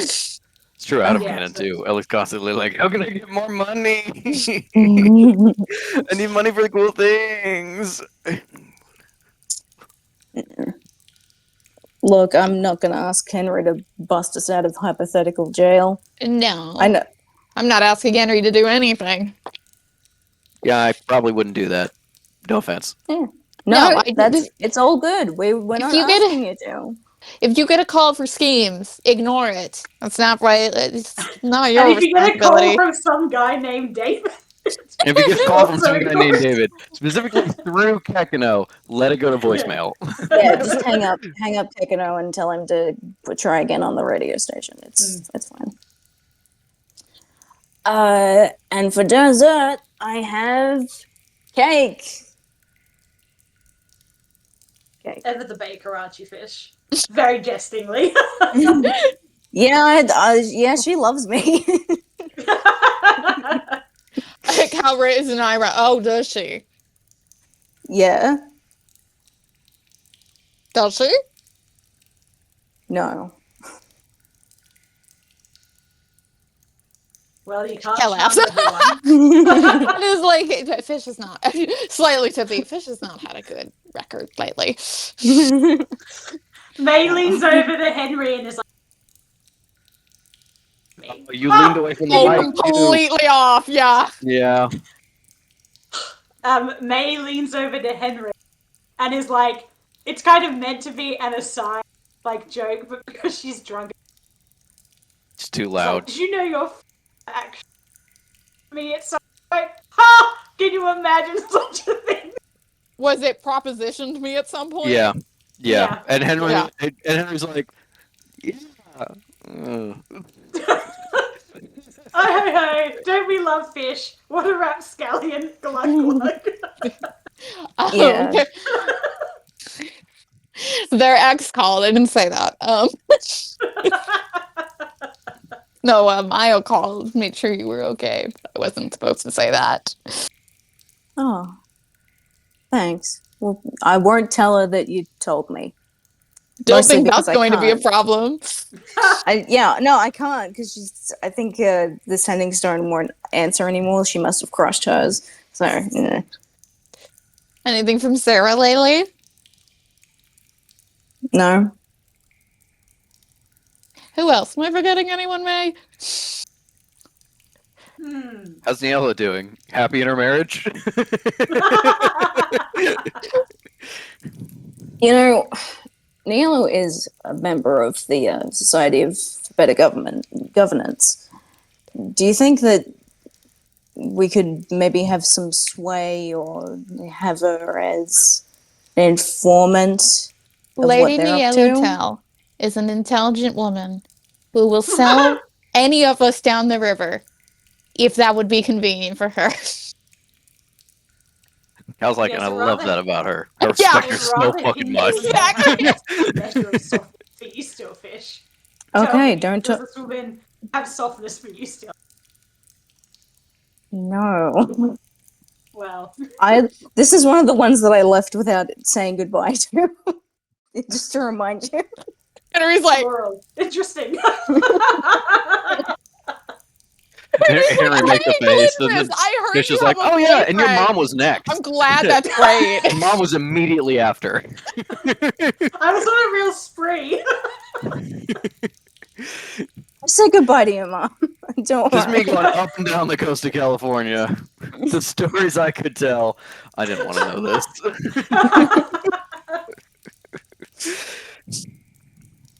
I would like to roll an insight for Fish to know just how much they've totally blown it with Henry.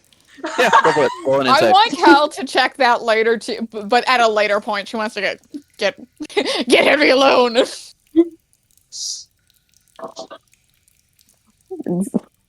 wants me to know. Okay.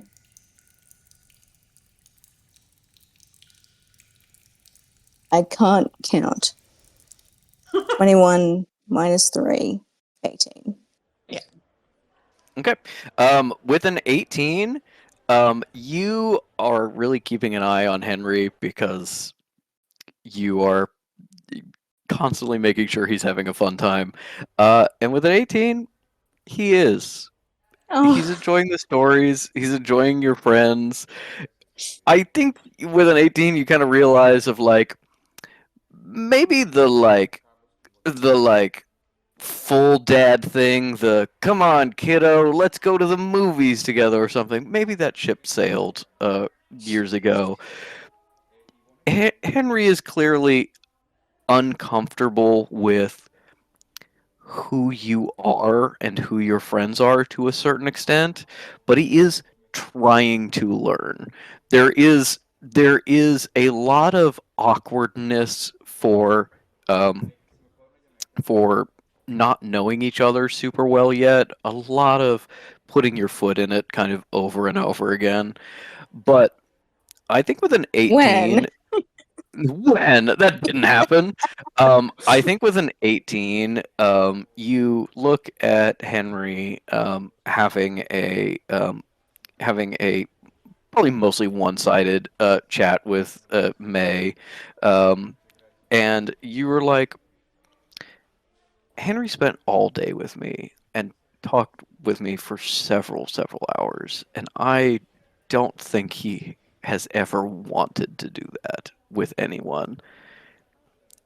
Definitely trying. Definitely wanting to know who I am, because it was a lot easier for him to have just not. yeah. Yeah. I would like for Fish to not like verbalize this, of course, but like to have a conscious moment of like, I'm gonna totally take a step back on the dad angle, but just be a cool guy to this other person that I know. Yeah. And I have oh, sorry, go ahead. no, I want you to have your scene, but I don't particularly want to have a scene about my one because it'll be difficult. But I want Fish to like whisper to Kekano, can you ease up just a little bit? I'm not criticizing you. I love you. Henry loves you, but like we don't want to overwhelm him. Maybe he's now your brother. Maybe he's like a bud you're hanging out with. Like when You we c- meet one how of about- new people at the temple, and you're like, "Oh, a new person at the temple," but you're not like, "Phew." How about Yeah. like you're not no, let me finish. Maybe try bro. Just a bit more casual than brother.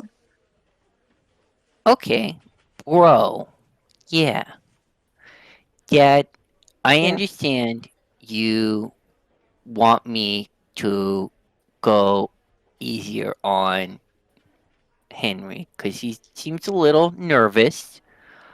I can't do that. He's my brother. I will try, bro. That is the compromise. Okay, Kekano. I'm okay with this because you're your own person too, and I'm not forcing you to do anything. You're not a slave. Of course I'm not. Why would you say that? Why would you think that? No, just that you're not, and remind Henry that you're not if you can. Okay. I'm my own person. I'm my own Kakano. Yeah.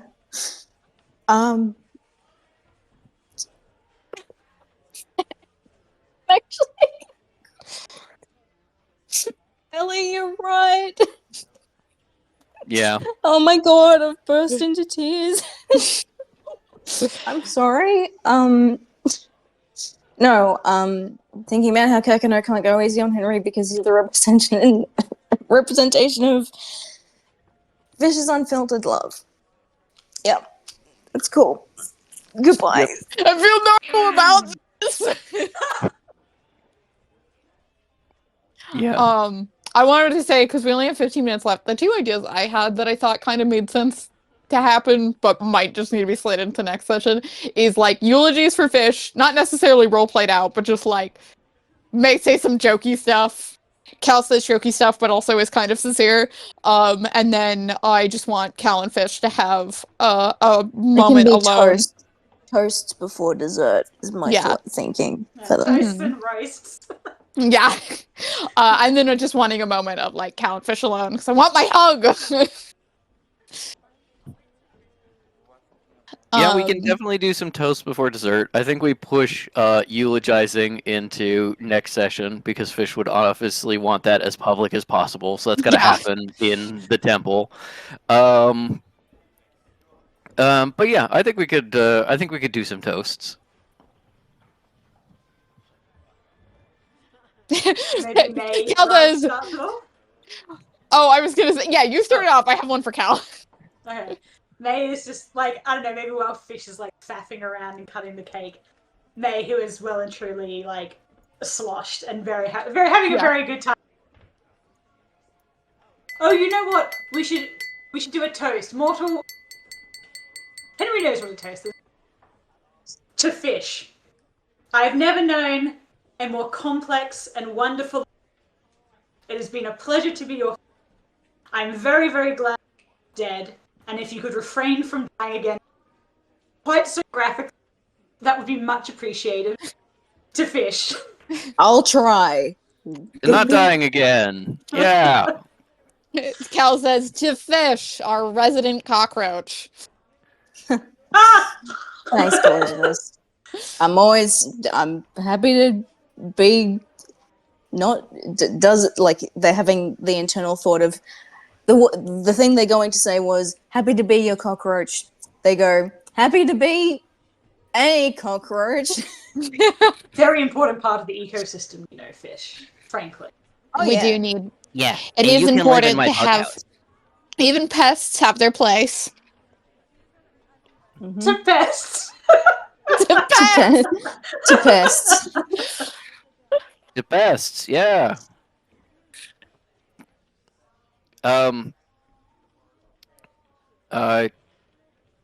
Thank you to all of you for helping me out when I needed it most, and thanks, Dad, for coming to get me. You're most welcome, Henry. I would come and get you anytime. To And you finally can- uniting. Here. Yeah. You're here. You don't owe me a life debt, by the way. You don't owe me anything. Who is that kid? Oh, she's one of my students. Okay. He's a delight. What a Yeah, sweet May little girl, I spent love the her. afternoon with her, apparently. She called me Master Gladlick. Imagine. What? You're a master now? God, you're I rising am. through the ranks like I am. From high faster cleric than to anyone master. has You're ever going to have to done. give me a pay raise, Collision. I suppose I do. You're going to be above Jamal soon. You know, soon that's- that badge isn't going to be enough. We're going to have to get you a full crown. At the very least, I would like a sash. Sad. A sash would be great. A sad. I mean, I will get you necromancer robes if that's what you want. Would you? Yeah, I mean, it will tailor be a them? little. I was going to say it might be a little difficult. The arm Will you don't tend tailor to. Also, I showed your sister my tits today. That This is when I have a conversation about my bush. Billy Henry's Oliver was immediately there. like, "You need to be in the other room."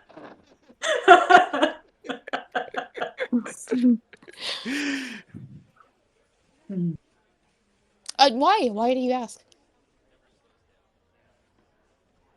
Sorry, Oh, no. remind me of Who was that? Who was that little girl? Oh, Oh, yeah. who was that little girl?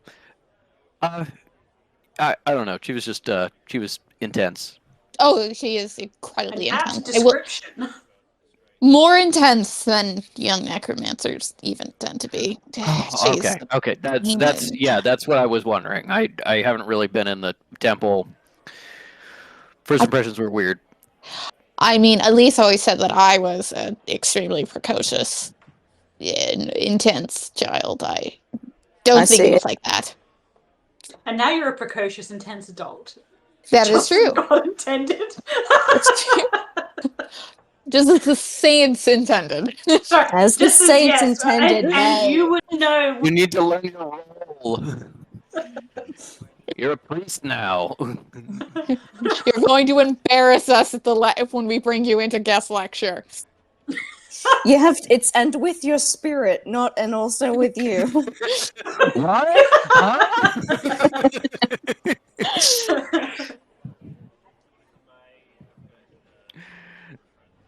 Then with that, I think I'll do we one will- last toast. Would be one last toast. Okay. And to Henry, I think you're already being a good influence on all of us. Speak for yourself, Collisionist. You could stand to learn responsibility. Fish very I'm like running looks made entire dead two in sides.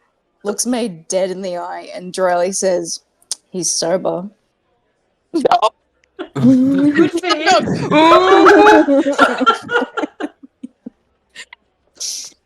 Because May has no idea. She's like, it's a party. What am I going to And that's not trying to actually start shit, but it is Yeah. ribbing. Anyway, and Fish goes, yeah, to Henry. I'm glad you're here. Thanks, everyone. I'm glad I could be here. Thank you all. Hal has the opposite of an ego, so she's not going, why is no one great hosting me? But this is what Elise would be doing. Yeah. Elise is like a quarter mile away up at the temple having an argument with a teleporter, being like, wait for me, I think they're having toast. No, you paid for a teleporter this time. Is Jamal still like in the bushes? Give me a perception check. God.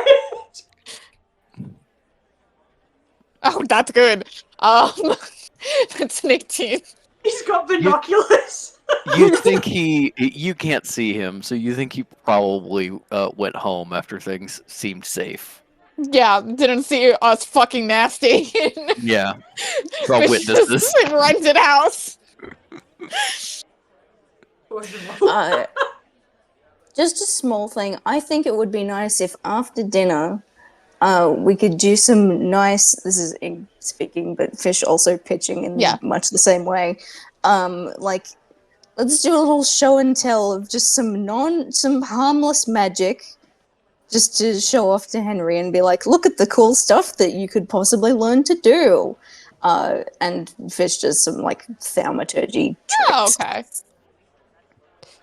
The landlady, who is mostly not in your party, was just helping out in the kitchen and is now like kind of cleaning up a little bit, pokes her head in and says, if you're going to do harmless magic, do it outside. Yeah, right out on the, okay. Just like not looking at the others, just looking at Fish. Yeah. Yeah. Fish just like kind of stutters and stumbles but knows not to argue with her, so... Cal is kind of like, I mean, I've already done probably the biggest display of magic you will hopefully ever see me do, but and then shadow walks and just disappears. That's what you used to grab me, right? And it comes back. Yeah. Cool. I I will say this. I don't think I can teach you, but I don't know if your magic manifests bizarrely. Maybe. May, Okay. you got any soundstones on you?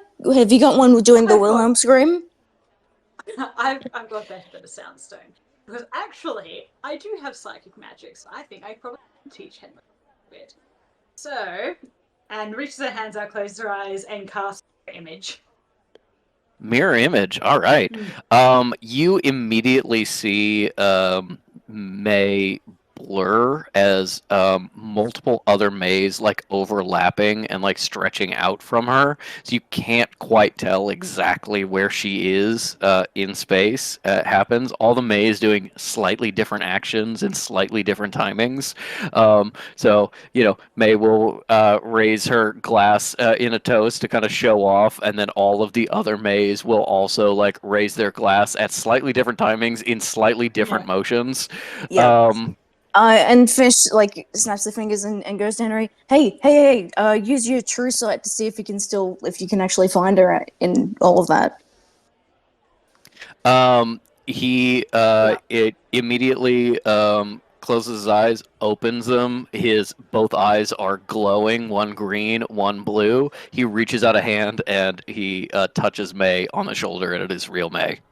Oh, and Fish cheers and celebrates and is like, "Yeah, well done! Look at him! He's so good at it! Yay!"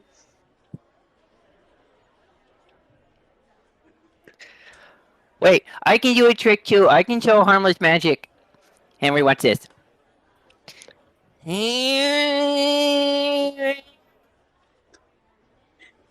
you take And he- chainsaw or something? He slightly changes colors.